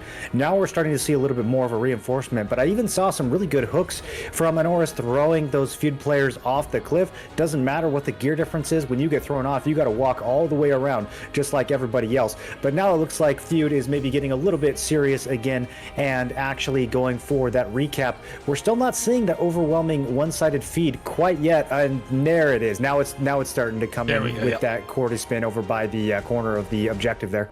Yeah, Rookie Roku, one of the top DPS of the lobby, finally flipping the switch here, as Feud looks like they're just saying, okay, that was a little too much playing with our food on that one. Cutie Annie trying to run onto the point, gets locked down by the great sword. Decapitate right there. Ooh, Rookie almost gets pulled off the edge by Deal No Skill right there, but nope. Charging that focus fireball, wiping out again remaining members of the enemy guild in Honoris, standing on this. I wonder if that gives him slight advantage right there. He is slightly above them technically, barely on a high ground right there. With a big shield, he's got enough pressure to basically step forward as much as he wants. He's got his healer in his back pocket right there. He can be overly aggressive. I'm watching Deal No Skill over here, one of the Honoris tanks at the edge over by the cliff. Definitely he is going to be looking for some hooks and pushes here, and gets a massive chain hook. Doesn't quite follow up the shield charge. I really thought he was going to get 4 people off the cliff there. I was anticipating that, but he's not able to complete that play. That is too bad. I'm going to be keeping an eye on him though and seeing what he's going for here. Look, there it is. You gotta love it. Azrael, the classic cliff plays. It doesn't matter again what the gear difference is, as long as you got enough collision chance to make that happen. Any tank can find big value here. Every one of those pushes is basically the same as getting a kill, so you won't show up on the scoreboard at the end of the match, but we've got a potential top fragger over here. Deal No Skill playing pure tank. Yeah, absolutely. That's what tanks do, man. And Cutie Annie honestly putting down a lot of damage right now. Honoris getting a lot of kills in this matchup right now. And again, we're not used to this necessarily on behalf of Honoris, as again, they surge onto the point. Some moments of brilliance here from this guild, this Feud slap. Again, their strength over the match slips repeatedly here, as again it looks like really one-sided, and then we see Honoris take position on the Riftstone, and it's not because Feud is necessarily throwing, it's because there's just some brief moments of brilliance here on the side of Honoris. Cutie Andy again kiting around on this crossbow dagger, putting in a lot of work for his team right now as he continually kites around to try to make something happen right now. But again, Feud Slap owns the Rift once again with under 9 minutes left on the clock. Time's running out for Honoris here. Yeah, we could see just the absolute value and importance of momentum here. When Feud Slap is established on the points and they're not allowing Honoris to get any momentum going, they look really strong. But once Honoris gets some establishment here, once they get their buffs up, once they get some space over by the stone, it's a little bit more back and forth. Obviously still pretty one-sided and advantage of Feud Slap, but just a little bit of momentum here makes a big difference for the underdog guild. Yeah, absolutely it does on this one. And again, I'm actually impressed that Honoris, seeing how the first few engagements went, I'm impressed that Honoris is even able to stand up to this one over here.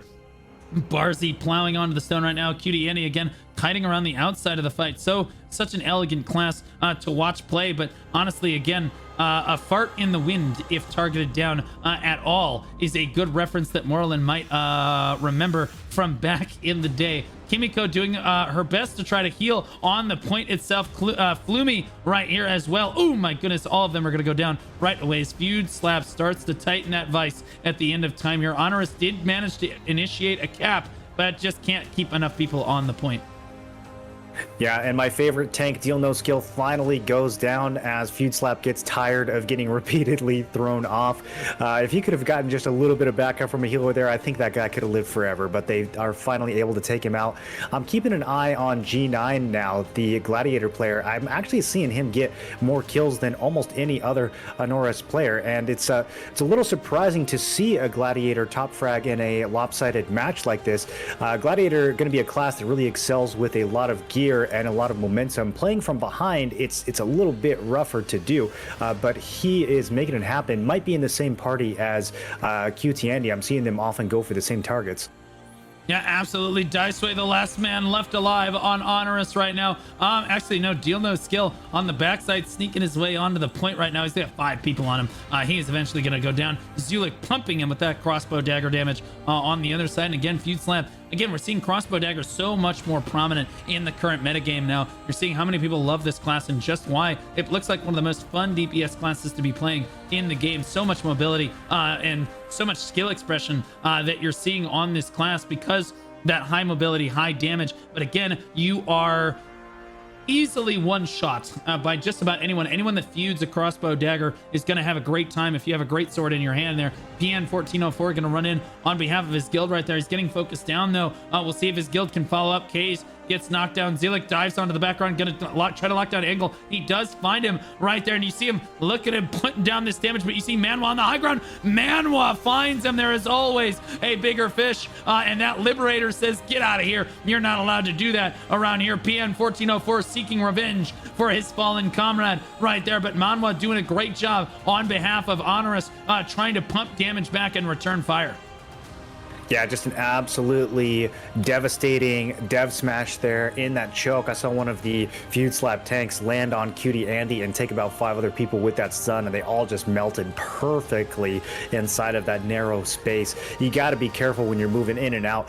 There's only a couple choke points on this map, and if you got to move through them, you got to move through them quickly. You really don't want to linger and fight. We see Honoris again fighting right in that tiny little clump, and it's just so free. If another one of those dev smashes goes out, then they're all going to be free food. Now they're finally moving inside a lot better. This is what you want to see here, and this is the squad from Honoris that has been doing the most work, getting the most value. You've got Cutie Andy, you've got G9, and I'm keeping an eye on these guys to see what they can do out here.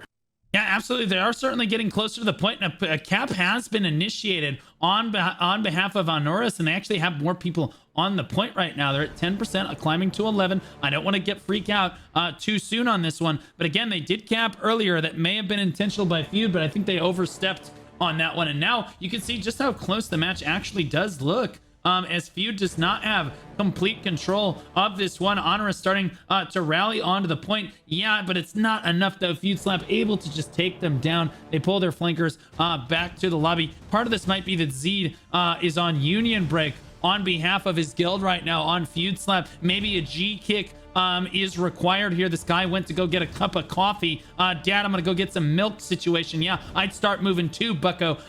As he finally kicks it back into gear, it starts contributing to the match. You see Feud Slap got back up to 10% once again right there. Kissless right now on that Cordy crossbow, doing what he can in the middle of everyone to try to get some big spins down and swing the fight back towards Feud Slap, but gets killed right there. Honoris with a big kill feed right there, and they have 22 people on the point as they continually contest this Feud Slap squad.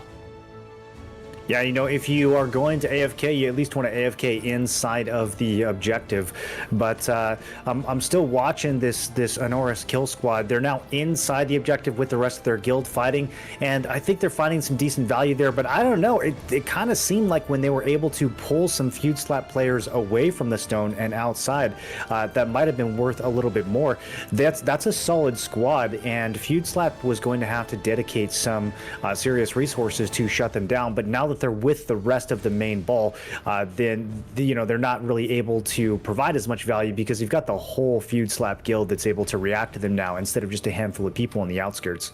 Yeah, Feud gonna go ahead and lock this one down just one more time. Don't want to give this one away. They're enjoying the final part of this match. Good on everybody to agree to a 30v30. That's good sport PvP. You'll love to see that on the EU scene. Goatborn getting a big kill feed right here at the end of time. 2.5 minutes left on the clock here as time ticks down at the end of this lobby. Honoris trying to run onto the point, but sadly they have run out of time, so I believe they are just going to try to skirmish as much as they can. Big kill feed on the side of Honoris right there. Manwa getting yet another kill. 30,000 health on a Liberator, as chat so aptly pointed out. It's not something that you see every day, Moreland.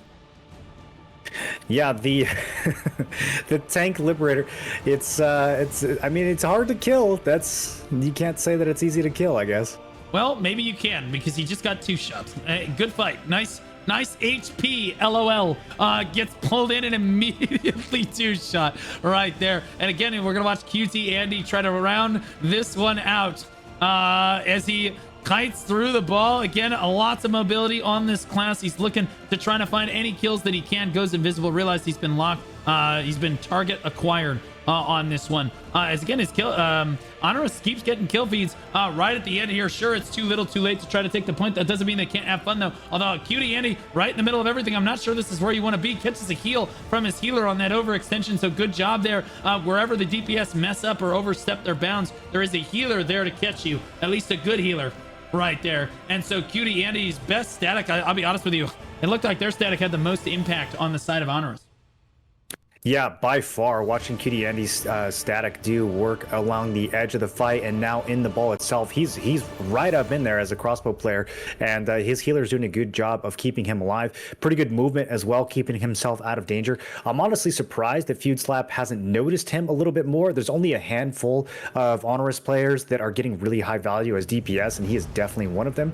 Nonetheless, they are not really chasing after him too hard, so he's able to play on this objective and get a lot of value. I think if we had seen this from Honoris a little bit earlier in the fight, we could have seen a little bit more back and forth, but of course it's going to be a little bit too late now. Even if they can get more people on the stone, the clock time is just running out. But definitely a massive improvement from what we saw from those first few engages. It almost looked like a completely different Honoris in the second half of this, making those adjustments and finally showing up to fight. Yeah, absolutely. They saw they took an inch and got the whole arm in this match, and I'm very impressed with them. They got up to 21%, but time is going to run out right now. Honoris will see the end of their tournament run here, and Feud Slap will go on to fight what could be their final boss, Aura, in the next round of this tournament. Good fights to both teams right here. Let's take a quick look at the kills. Rookie Roku, Kurt, Lawson, and New, the top 3 of the lobby right here on 3 different classes. You got the Cordy on number 3, Spear Dagger at number 2, And again, a staff dagger at number 1. It looks like Flying Whales in there as well. Honoris, Mayrix coming in at the rank 1 on Honoris right there. In terms of defeats, damage done, again, the usual suspects right here. Honoris, Secundi, and Synchro, the top DPS of the lobby for Honoris. Damage taken over here is Kimiko on that healer. 2 healers rounding out the top damage taken. Daisu as well. Crusader, Flumi 1, the first tank is well, first true tank of the lobby, comes in at number 3 right there. Amount healed, again, it's Reeboks, Slanjo, Behavior, and Kimiko, the top healers of the lobby. Kimiko, the top healer for Honoris there. Honestly, closer match than I thought given the first engagement. Yeah, definitely. And the scoreboards, you know, we have a few outstanding players from Honoris definitely mixed in towards the top 10 there. So that was not as lopsided as the first few fights looked. I mean, those first few fights, they didn't just look lopsided. They were very lopsided. But yeah, those last few minutes, Honoris really showed up. They caught their stride. That flank group started to get a lot of value and maybe spread Feud Slap out a little bit. I think if they had tried that a little bit earlier instead of kind of grouping up and doing those slow initial engages, then they could get some value there with a little bit of practice. You know, this guild from 2004 I think could still be competitive. I hope that they you know, take this opportunity to learn and improve. Yeah, absolutely. It's good fights to both guilds on that one. I think both guilds had moments where they both looked really good. So good fights to Feud Slap, and congratulations to them for moving on to the next round. But Honoris certainly looked pretty good too. Let's take a look at our next match of the days. We do need to keep things moving. It is Visceral versus Sovereign. Sovereign, not the same Sovereign that you remember from BDO, from the Arcane server, allied with Nightmova, Divided, and Legion over here. They said, we suck. Void is on top.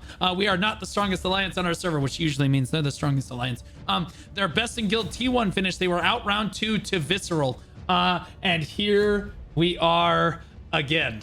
On this one, chat PvP, we spread only love and legal drugs, no homo. This is round 2 of the tournament. Sovereign was knocked out by Visceral last time. Ain't no way it happens to him again.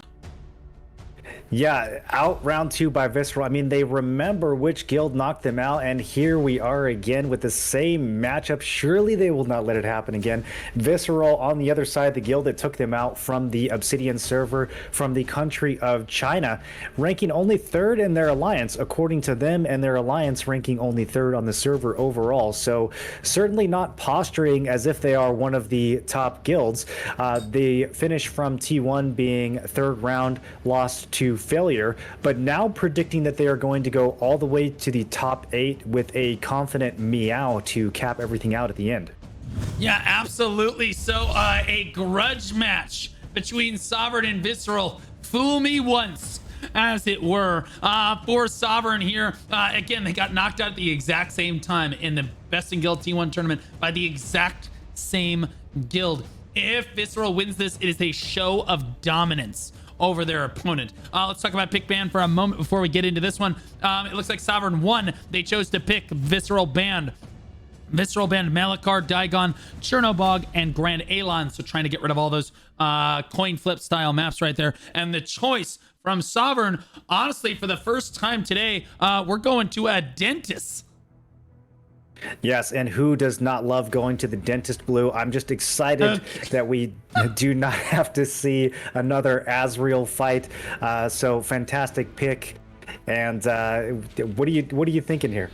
I'm thinking my boys in Sovereign. There's fool me once. No way Sovereign gets farmed 7 times in a row and gets away with it. This time, surely, they've got this. I believe. As we spawn in on a dentist, there are a lot of rooftops to take advantage of in this matchup, as both guilds look like they're starting to spawn in here. I'm trying to get over to the action as quickly as possible. It's an all-out brawl, and I'll be honest with you, very back and forth. If you're, well, honestly, Visceral is starting to win out, and this one is Sovereign getting knocked off early here. Both guilds spawned in at the same time, though, and it looks like, again, this is a super snowballing matchup, guys, in this one, where you see one guild start to get the upper hand, and they start to just run away with it because their statics are able to coordinate better. Moral and Sovereign not looking super great on that first spawn.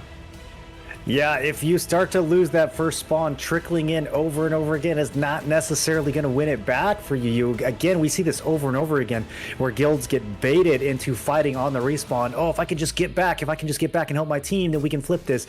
But once you get that initial momentum here, re-entering the fight with no buffs and half health is not the way to win.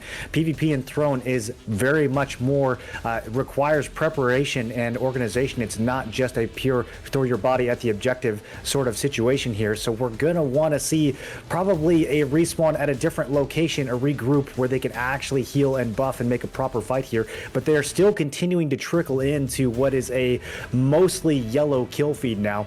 Sovereign able to pick up a few kills here and there. I'm seeing Zex and Tweak start to frag out as Visceral pulls away towards the objective, actually giving that ground to Sovereign. Maybe that'll be what Sovereign needs to pick up some kills and give momentum. Looks like Visceral did not want to farm them on spawn there. Yeah, let's take a look at the Cordies for just 1 second. On the side of Visceral, you have Blue 14 in Roman numerals XIV and Bozo. And on the side of Sovereign, it's Gosa and Habibu. Although Habibu is the only Asian character name on the side of Sovereign, which actually is ironic because normally people use Asian characters to try to hide what their identity is, but it actually makes it way easier to find them, pick them out in the lobby here, as I just found him immediately here. That backfired, and we can thank Greed for that, which ironically, some of which they are fighting right now because that's the alliance Visceral is in. Yeah, I do. The character name, I don't know, you could just use cards and you can still share feuds and chat and everything. I don't know that it's really as effective as people think it is. But now Sovereign coming in now strong into the objective, an all-out brawl. We have some Visceral members up on the roofs holding that high ground. We'll see if they get hooked off. We've been seeing a lot of players just get pulled right off of the roof on this map, but that is not happening right now. We've got Visceral Spellblades up there doing a lot of work, as this is mostly a yellow kill feed here. A strong push from Sovereign, but Visceral is able to just completely stuff it and then aggressively jump down and finish clearing out this arena. This looks like it's heavily going in Visceral's favor. Some Sovereign players now finally climbing up on the roofs and clearing out these Spellblades, pushing them off, but a little bit too little too late. Sovereign regrouping quickly though, respawning and coming back in just as they were before.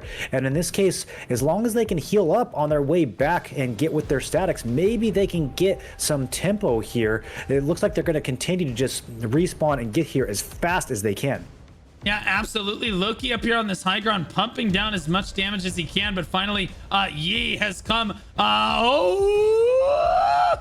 He does manage to... Oh my gosh, they're super low. The epic battle between the two of them. It's gonna be Yi is gonna go down right there. Loki says, "Get out of my bell tower." As he kills Yi right there. The hunter has become the hunted as Loki continues to throw down damage to that low ground, and Sovereign managing to pick up just a few kills. 45 seconds on the clock before it opens up. Right now, we take the defeats right now. Visceral definitely up right now, as you might expect. But again, we see the Cordy crossbow on the side of Sovereign at the top there, and then EU not so on top, as it were. These must all just be NA players. That's crazy. Right there. Damage dealt, it looks like 1.3 million damage dealt. It looks like Sovereign actually doing pretty well on the DPS dealt done right now. So definitely the kill feed a little bit deceptive for them. Out healed though. Again, very back and forth. Visceral on top a little bit, but I think that Sovereign has a chance to win this potentially. Visceral just with looking like a better cohesive unit at the start of this one. Yeah, when you see similar damage and similar healing on both sides, then you got to look to the macro. What are we doing wrong here? Are we positioning incorrectly?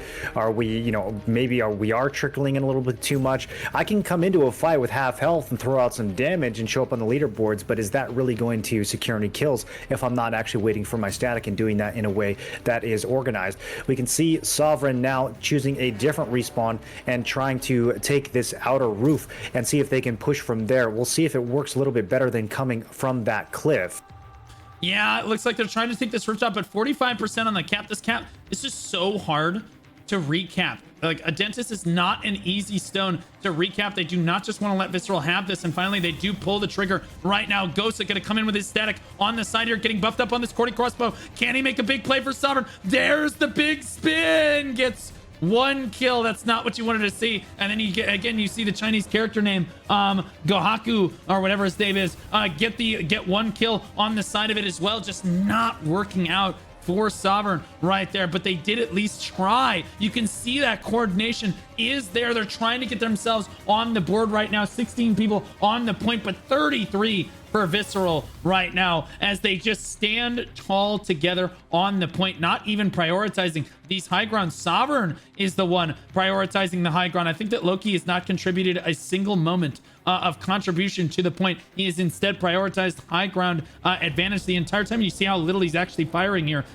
This is a worthless player right now, as he's just running around the outside of the fight. He was super gaming before, but like now we're not contributing a whole lot while the rest of our guild gets farmed on the point, Loki. Let's go ahead and start. Oh my God, the high ground again. Homie, we got it. This guy, he's a pigeon. He's literally just pigeon POV right now. Unbelievable. No way he's going to go over to... Okay, now we're on the treetop, as it were, as all of Visceral has now taken the Riftstone. Loki waiting to do very little once this fight actually starts. Here we go. Starts to put down a little bit of damage. Here we go. Okay, so there's the buffs going out right there. He's going to probably throw down a meteor, if I had to guess, here in a moment. And again, he is putting down some damage, no question. But again, split push coming in now, Blue, from the other side. Sovereign choosing to choose two completely different pathways in. Maybe this will help them out. I don't know. This is still going to be a total brawl right on the objective. So I don't know if coming in two different directions is really going to matter here. It looks like that kill feed is still just completely yellow. Man, they were so strong and synchronized coming in, but it just did not translate into kills. Yeah, Loki certainly putting down a fair amount of damage using that pigeon POV. But again, the rest of his guild committing to helping with the low ground engagement right there. And I think that that's ultimately what you kind of need to do at the end here. But maybe he's just padding the stats. Who knows? They do get the cap off on the point, interestingly enough. So Sovereign's best push so far. And you saw how one-sided that kill feed actually was there. I actually think that it's relatively close in terms of, again, the damage dealt over. It was back and forth for Sovereign. Now I think it's heavily shifting towards Visceral right now, as their strategy is to don't worry about the high ground. Don't worry about anything but just standing on the point. Everyone stands on the point together and apes together strong situation. Sovereign looks like they're going to take the same strategy as they all dive down to the low ground together, except, of course, for Loki, who is all on his lonesome right there. The entire guild has dove down to the low ground, and they're actually getting a pretty solid kill feed down there, doing what they can to try to make this, to push through this Visceral ball. They did get their cap thwarted, though, and now again they're starting to get wiped off the point one more time, Moreland. Yeah, those initial pushes from Sovereign look deceptively strong. They'll come in, they'll pick up 4 or 5 kills, and you think that's going to translate into some momentum. But Visceral just doubles down and stomps the push. After those initial 4 or 5 kills, it seems like Sovereign just runs out of gas. They're not able to capitalize on that, and the fight inevitably swings back in Visceral's favor. I don't know if it's a composition difference or what, but Sovereign really not able to pierce more than that initial hole in Visceral's armor. After that, they just kind of fall off. Yeah, again, a lot of the Sovereign ranged classes staying up on the high grounds over here. And Visceral, again, their strategy is to swarm this low ground, keep Sovereign from getting boots on the point, because eventually, no matter how much you might dominate the high ground on a Dentist, you do need to drop to that low ground. And I think that they're convinced that even if Sovereign does get high ground advantage, they could just pull them right down. It's not the end of the world. And then again, all those squishy targets, those ranged classes, get mowed down there. Sovereign picking up Miyu and the rest of his static getting picked off very quickly here on Visceral. An overextension on the Visceral flank squad right there. And Sovereign with a moment of opportunity right now. A pretty solid kill feed. They can outnumber their opponent on the point if they were to dive onto it right now. But you can see Visceral positioning back on the point away from Sovereign's side right now. Sovereign now dealing with some...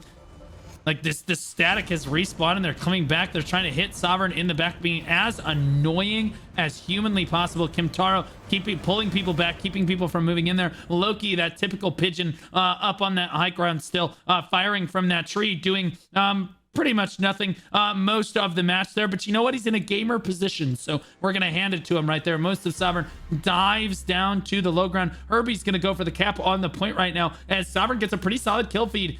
They might actually be able to get on top of this one, and they are 15 to 22 though on the point. The closest we've seen Sovereign actually push down here, more or less, as they finally get a pretty solid engagement.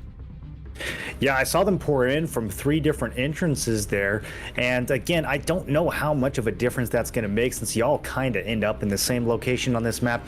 Anyways, they were a little bit not synchronized that time. You know, the people coming in from entrance number 3 were not really there at the same time as entrance number 1 and 2. So if you are going to do that split push, it's really hard from a macro perspective to make sure you're all kind of collapsing at the same time. I don't know if splitting up like that is going to be worth it. They need to figure out what they're doing in the beginning of these engages to get those kills and make that last, make that continue throughout the entire fight, because we are seeing some good kind of initial pushing here from Sovereign, but they just cannot stay alive once they get into the objective. Yeah, we're seeing mmorpg, who's one of the top DPS for them in the first round of this tournament, really struggling to get any amount of damage done. And again, a lot of Sovereign's DPS are trying to do what they can to fire from the high ground. Yi has taken up to his pigeon perspective in the bell tower right now. Loki gets forced off finally from his pigeon position right there, and Yi in position to try to catch him if he tried to jump from the tree to the bell tower. So Loki forced to the low ground for the first time in the match right there, as Sovereign continually pushes onto this low ground. 12.5 minutes left on the clock. Let's take another look at the leaderboards. Before, it was looking relatively close. Now I'm sure, yeah, look at that visceral domination right there. Gosa and Tweak, number 14 and 15 there, coming in for Sovereign. The assists wise, again, very visceral heavy. Damage dealt, it's visceral. Honestly, damage dealt looking pretty good for Sovereign. You can see Loki, despite his quote god gamer positioning, almost at the bottom of the front page. Almost didn't see him all the way down there. Down there at the bottom. But mmorpg, again, doing his best. One of the top DPS in the previous matches as well here. 1.3 million damage tanked on Sovereign, but it's very back and forth on that as well. You look over at the heal, again, here's the story of the match. Visceral dominating the healing tab. Kitsy and Iris trying to do what they can to keep Sovereign even on the leaderboards for heals. Yeah, the pigeon, was that a liberator that I saw that was trying to pigeon this entire time? I mean, I could kind of see an argument for it on Spellblade, but the whole max range liberator pigeon thing is just a little bit dated at that point. We're going to need to adjust, especially to the current meta, especially when you have all these tanks that are just going to be pulling you off the roof anyways. It really is about figuring out how to get into that objective and own the space on the ground. You got to not only get those kills, but you got to be able to stay alive. You can't just rely on things like max ranging anymore. Yeah, absolutely. I'm not sure if that is a liberator. Let me see. Damage dealt. Oh, there he is down there. It is a liberator. Look at that. I didn't even bother to look at his skills, but yeah, nope, those bow skills, especially flash wave and things like that, not going to be as impactful when you're firing from such a high ground position like that. And again, Visceral dominating the low ground.